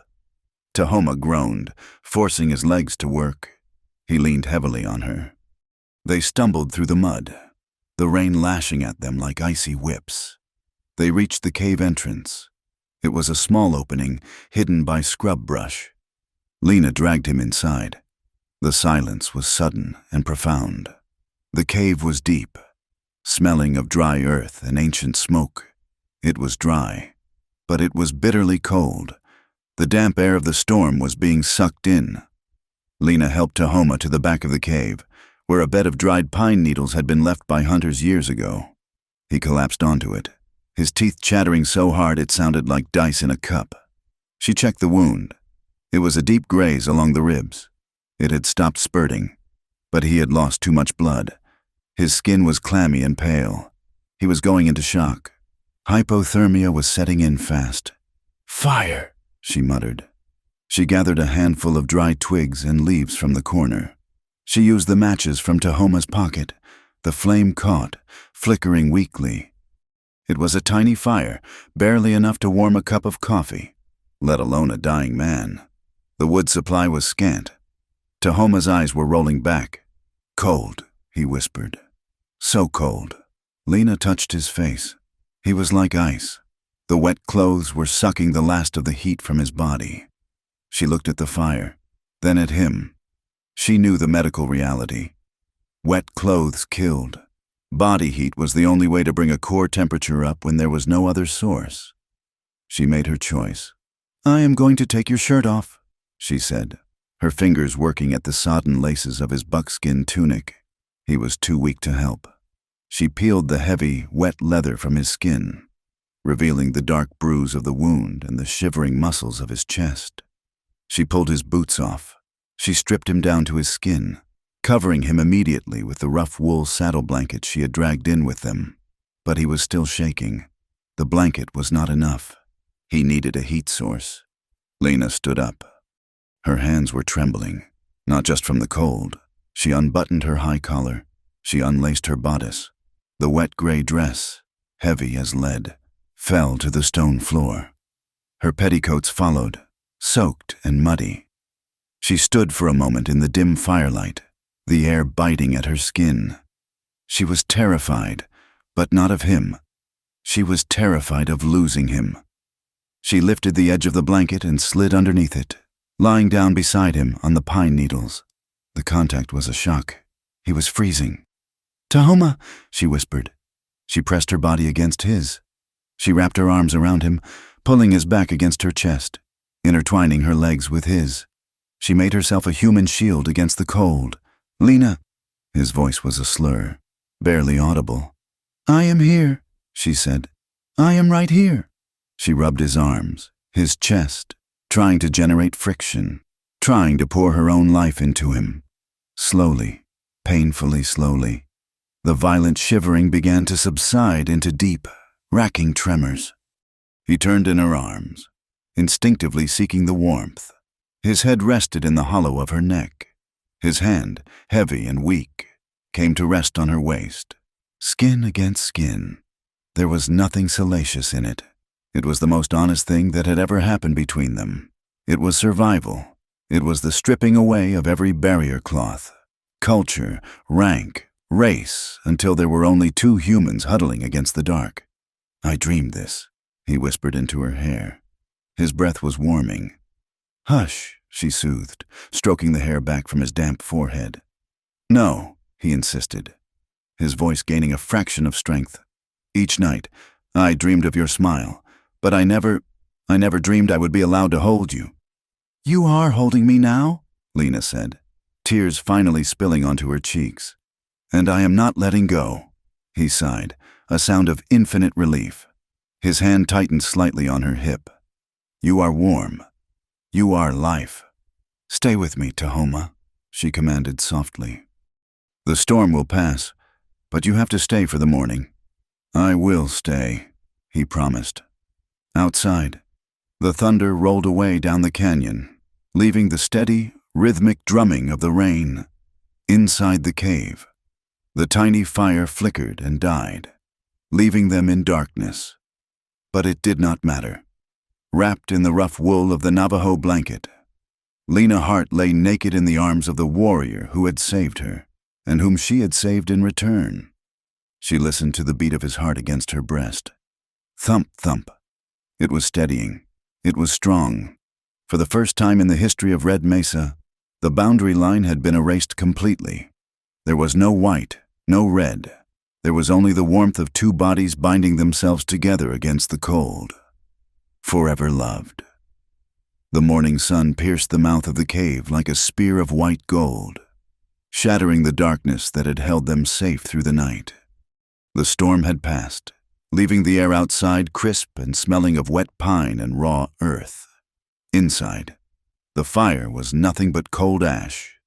Eli Turner scrambled up the scree slope, his boots slipping on the wet rocks.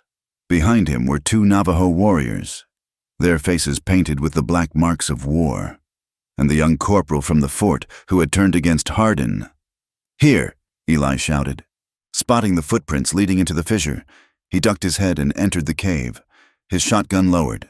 He blinked, his eyes adjusting to the gloom. What he saw made him freeze.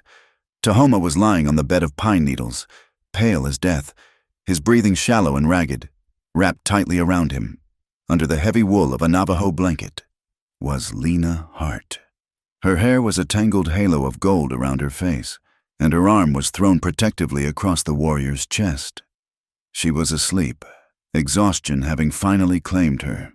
The corporal stepped up behind Eli and gasped. "My God, is she—" "She is keeping him alive," Eli said, his voice low and hard. He turned to the men behind him. "Turn your eyes."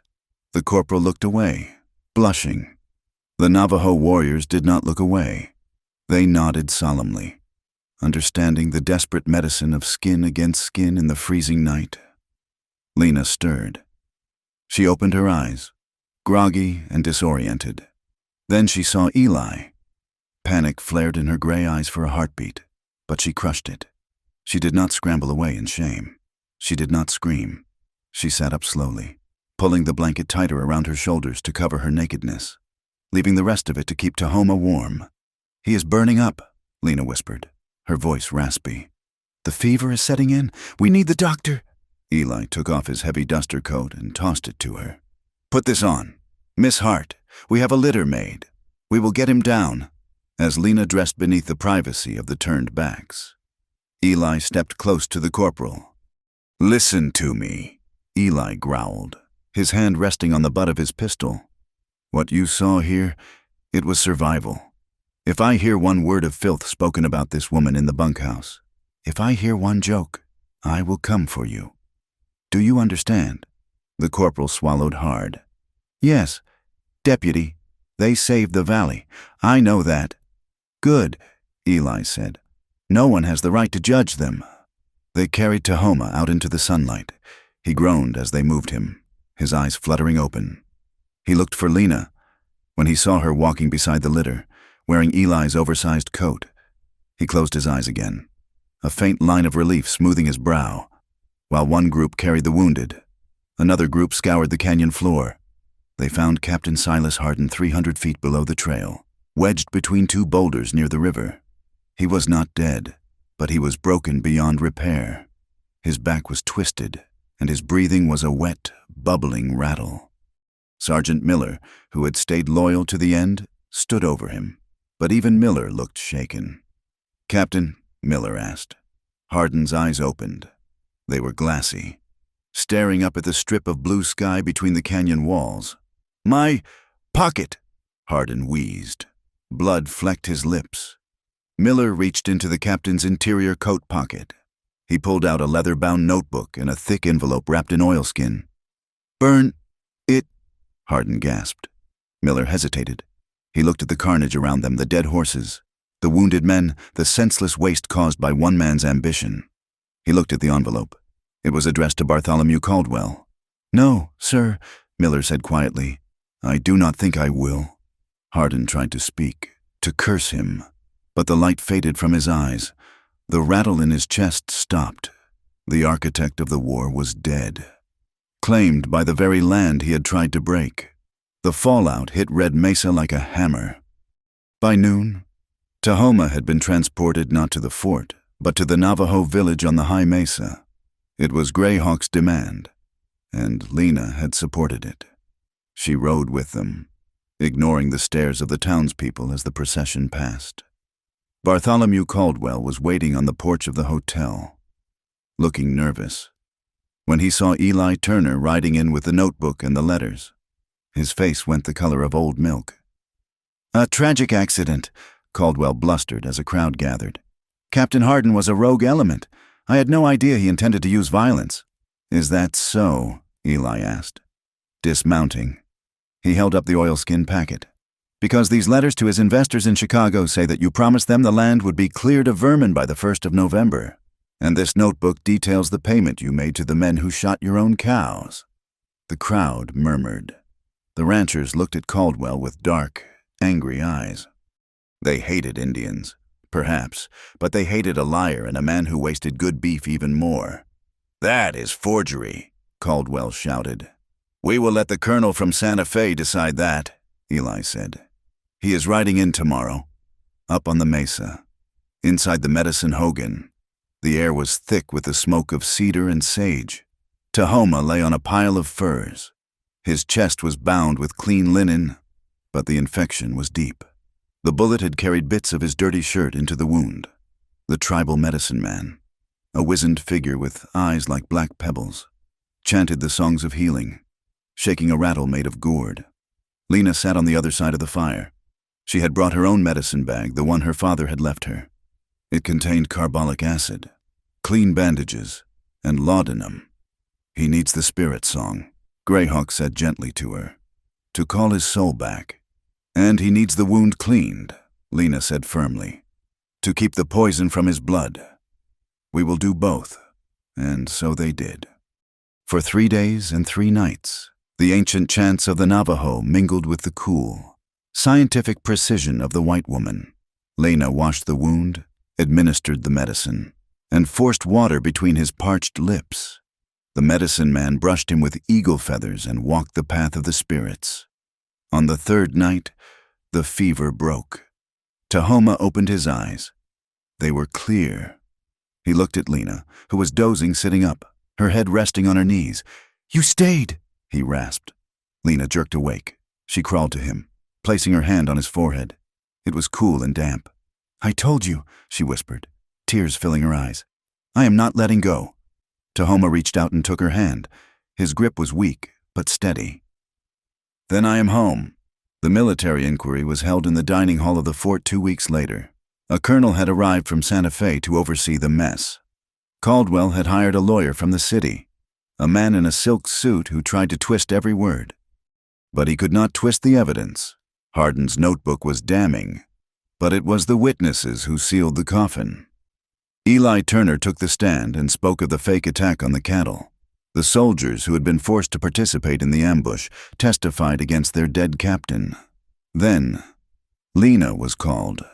She walked to the front of the room. She wore her simple gray dress. She looked tired, but her voice was clear as a bell. "Captain Hardin bound me and used me as a shield," she told the colonel. "He intended to massacre unarmed people at prayer. Tahoma saved the column. He saved the soldiers as much as he saved his own people. He stopped the slaughter." "Miss Hart," Caldwell's lawyer sneered, standing up, "is it not true that you have a personal relationship with this scout, that you were found in compromising circumstances?" The room went silent. The ladies of the town leaned forward, hungry for the scandal. Lena looked the lawyer in the eye. She did not flush. She did not look down. "I was found keeping a dying man alive," she said. "If that is a sin, sir, then I will answer for it to God, not to you. Yes, I have a relationship with him. It is a relationship of trust, something Mr. Caldwell knows nothing about." The colonel banged his gavel. "That is enough. The witness is dismissed." The verdict was swift. Hardin was posthumously stripped of his rank. Bartholomew Caldwell was arrested for fraud and conspiracy. The railroad project was halted pending a federal review. The review came in the form of a delegation from Washington. Arriving 1 month later, they brought maps and treaties. Greyhawk met them not at the fort, but at the entrance to the canyon. He stood tall, though he leaned on a staff. Tahoma stood beside him. The wound on his chest had healed into a jagged, ropey scar, a mark of the price he had paid. Lena stood between them and the politicians. "Tell them," Greyhawk said to Lena, "that the Iron Horse can pass, but it must go a long way, around the Sleeping Bear Rocks." The lead politician, a man named Senator Blaine, frowned. "That will cost an extra $50,000, Lena translated, but she added her own context. "Senator, the cost of the short route is a war that will last 10 years. It will cost you 10 times that in soldiers and supplies, and it will cost you the soul of this territory." Blaine looked at the canyon, then at the grim faces of the warriors.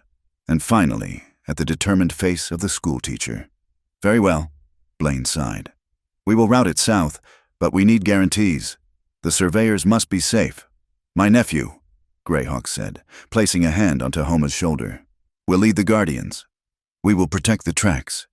But no white man steps off the metal road onto the sacred earth." The treaty was signed on a flat rock. It was imperfect. It was fragile. But it was peaceful. Peace with Washington was one thing.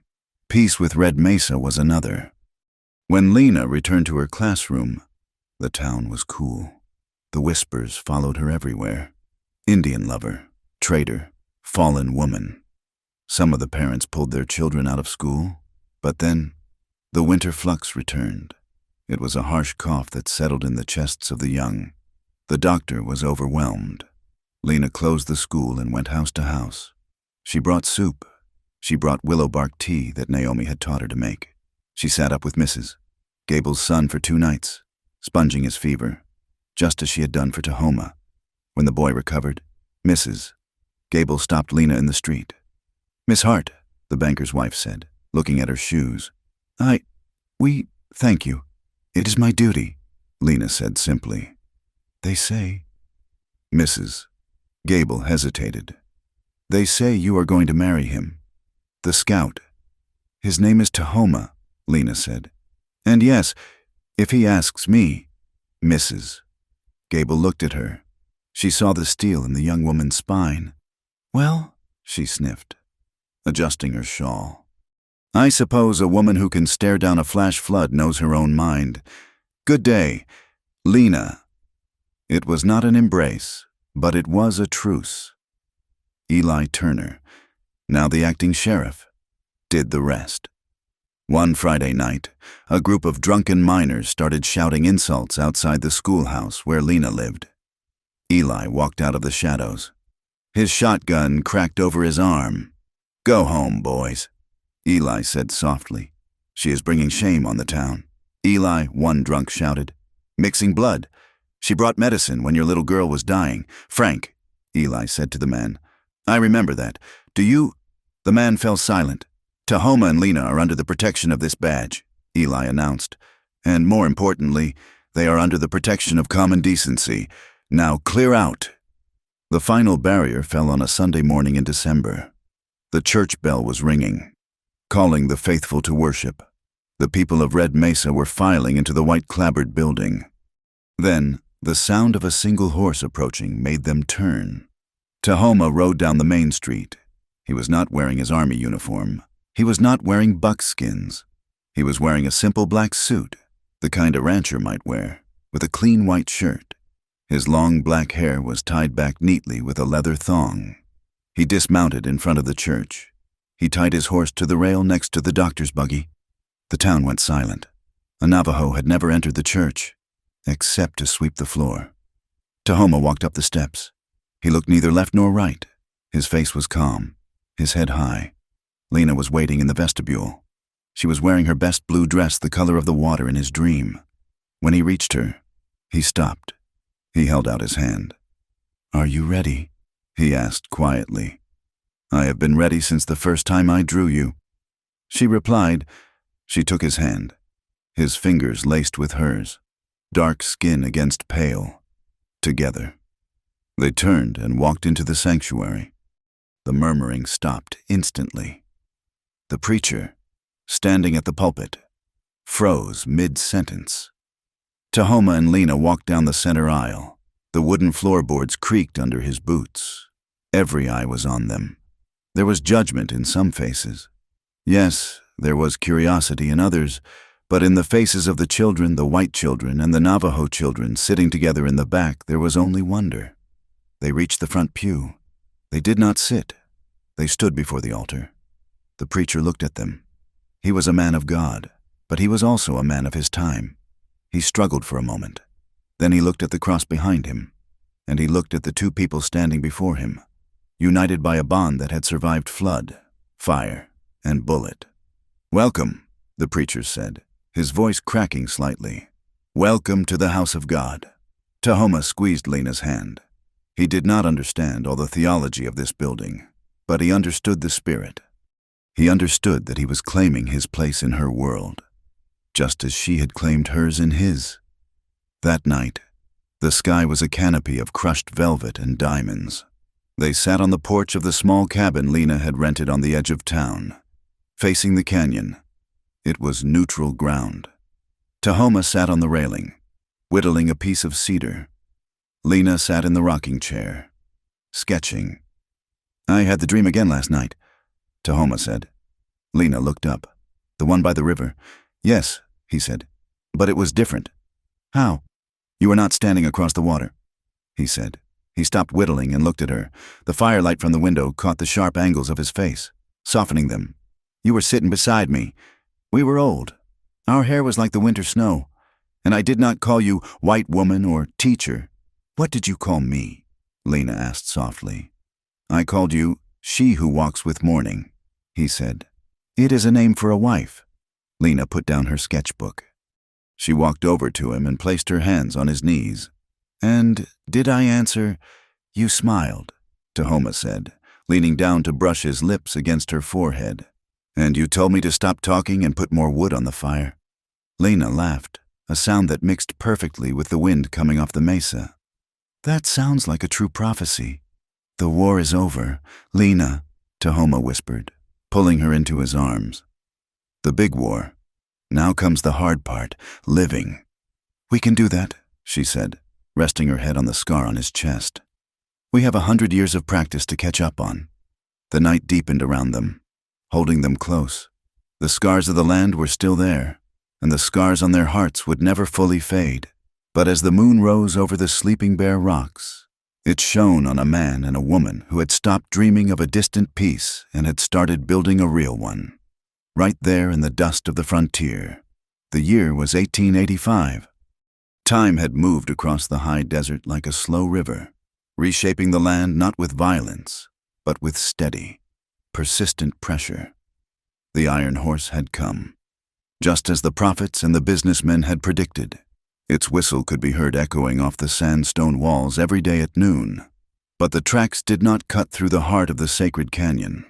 Instead, they curved south, a great ribbon of steel that wound respectfully around the Sleeping Bear rocks, adding 40 miles to the journey but keeping the peace intact. Red Mesa had grown. The tents were gone, replaced by sturdy frame houses painted white and yellow. There was a brick bank, a hotel with glass windows imported from St. Louis, and a proper schoolhouse with a bell tower. But the most significant change was not in the architecture. It was in the air. On a crisp Tuesday morning, Lena Hart, now Lena Begay, though many still called her Miss Hart out of habit, stood on the porch of the new schoolhouse. She wiped her hands on her apron, watching the playground. It was a scene that would have been impossible 5 years ago. Ashi, now a lanky boy of 12, was playing a game of tag with the son of the banker, Thomas Gable. They were shouting back and forth, a chaotic mix of English and Navajo. "Hurry up, slowpoke," Thomas yelled. "Shoinaga," Ashi laughed, dodging a tag. "I am walking," Lena smiled. Inside the classroom behind her, 20 desks were arranged in rows. 10 were filled by children from the town. 10 were filled by children from the reservation. They shared books, they shared lunches, they shared the future. The door to the small cabin next to the school opened, and a tall man stepped out. Tahoma had filled out in the last few years.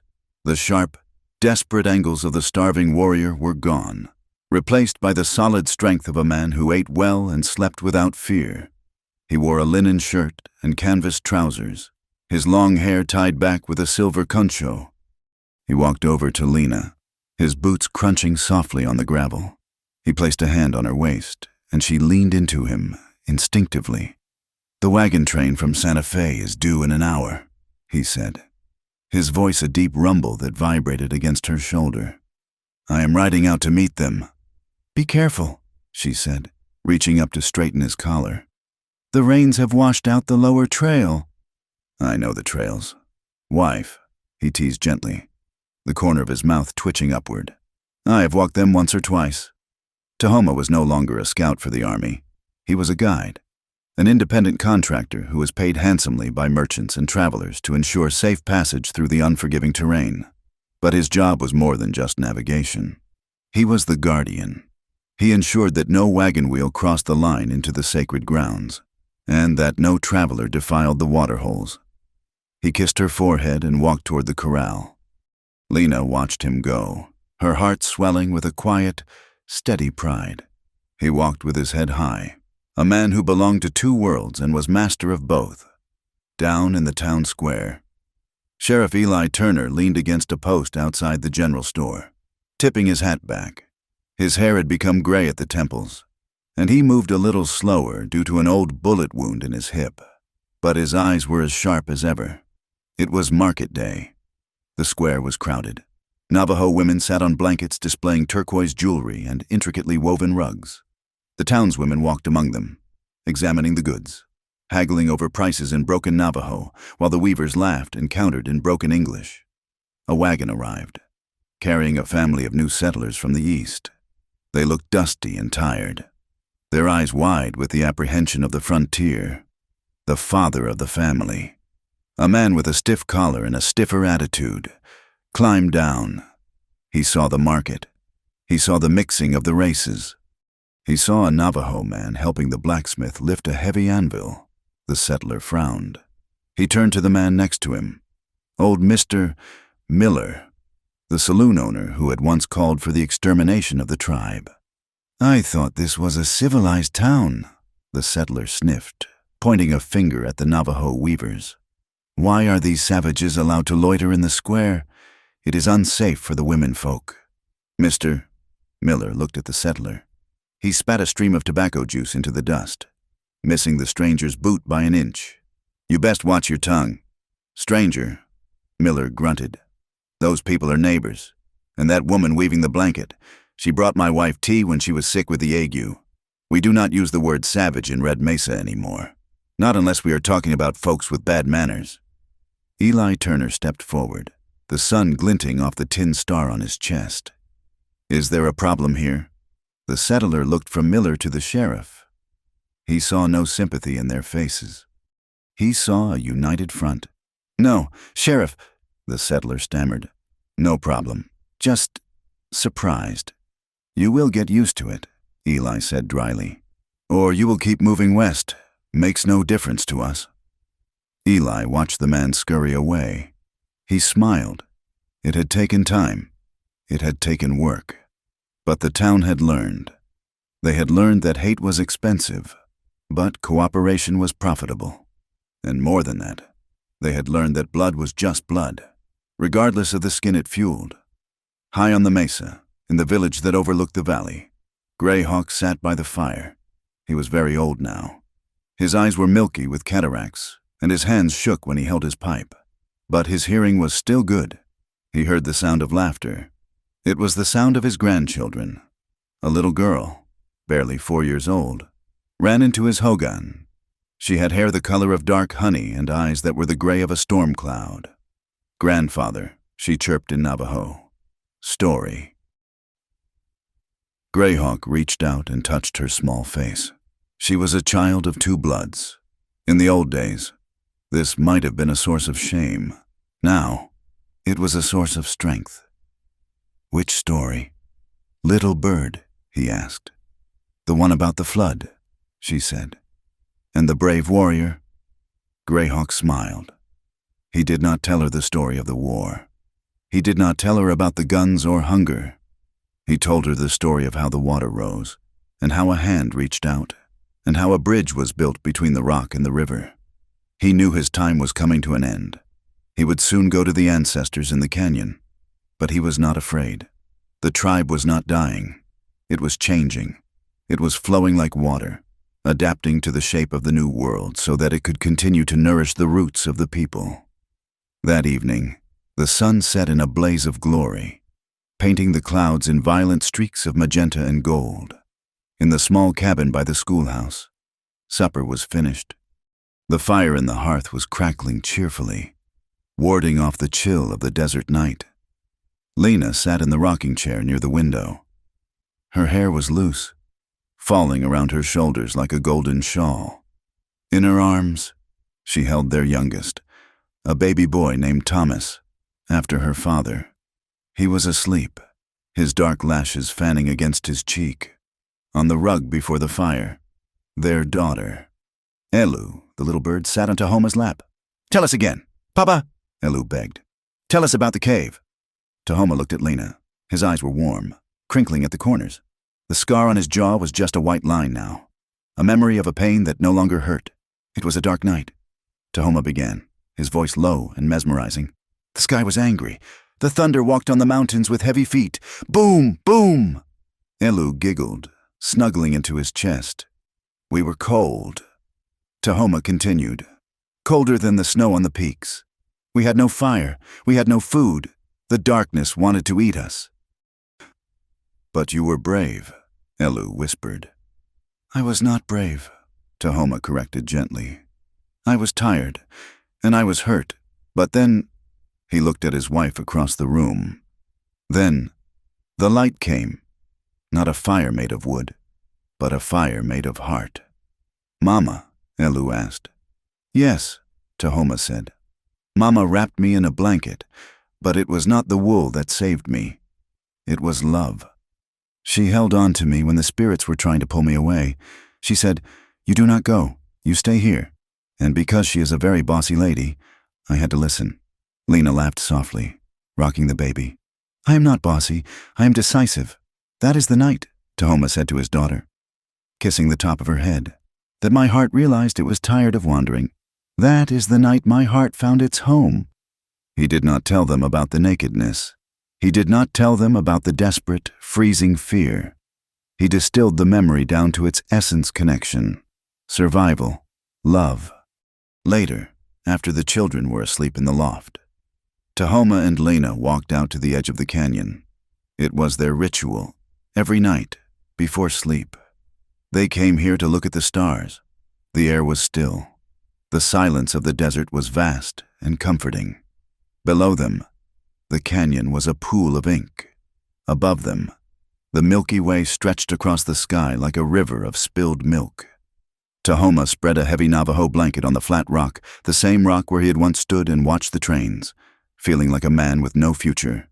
They lay down, looking up at the infinite. Lena rested her head on his chest, listening to the steady, strong rhythm of his heart. Thump, thump, thump, thump. Do you remember? She asked softly. The first time we were here, you told me to go back. You told me I was one woman against an army. I was wrong, Tahoma said, his arm tightening around her. You were never just one woman. You were the storm. He turned his head to look at her. In the starlight, her face was silver and shadowed. She was older now. There were fine lines around her eyes. Her hands were rougher from work, but she was more beautiful to him than the dream had ever been. I used to come here and pray for a sign, he said. I prayed to know where I belonged. I felt like a ghost, walking between the hogan and the fort. And now, Lena traced the line of his jaw with her finger. Now I know, he said. I do not belong to the fort. I do not belong only to the village. I belong to you. He shifted, pulling the blanket up to cover them both against the night chill. It was the same blanket they had used in the cave, its wool worn soft with time. I made a vow. He whispered in Navajo. Translate it, she said, though she knew enough of the language now to understand the tone. I swore to the spirits, he said in English, his voice thick with emotion, that no matter how the world changed, no matter if the railroad took the whole earth, or if the cities swallowed the sky, I would choose this every night. Choose what? To bring the dream home, he said. For a long time, I slept and dreamed of a smile I could not touch. I woke up cold, but now, he pulled her closer, until there was no space between them. Now, the dream is in my arms, he said. Now, I do not have to sleep to find you. Lena smiled. It was the smile that had saved him, the smile that had stopped a war. And you are forever loved, she whispered back. They lay there under the canopy of stars, two specks of life in the vast, ancient wilderness. The world around them would keep changing. The trains would run faster. The towns would grow larger. The old ways would fade into history books. But here, on this rock, in this embrace, time stopped. The history pulled back, leaving them there. It rose higher and higher, turning them into a single silhouette against the glowing backdrop of the galaxy. They were not white or red, conqueror or conquered. They were simply human, bound by a love that had proved stronger than hate, stronger than fear, and more enduring than the stone itself. Thank you so much for listening to this story. Please leave a comment below telling us where you are listening from. We would love to connect with you and hear your thoughts. Don't forget to subscribe to my channel, Wild West Tales. Like this video, and hit the hype button to help this story reach more listeners. Thank you for your support.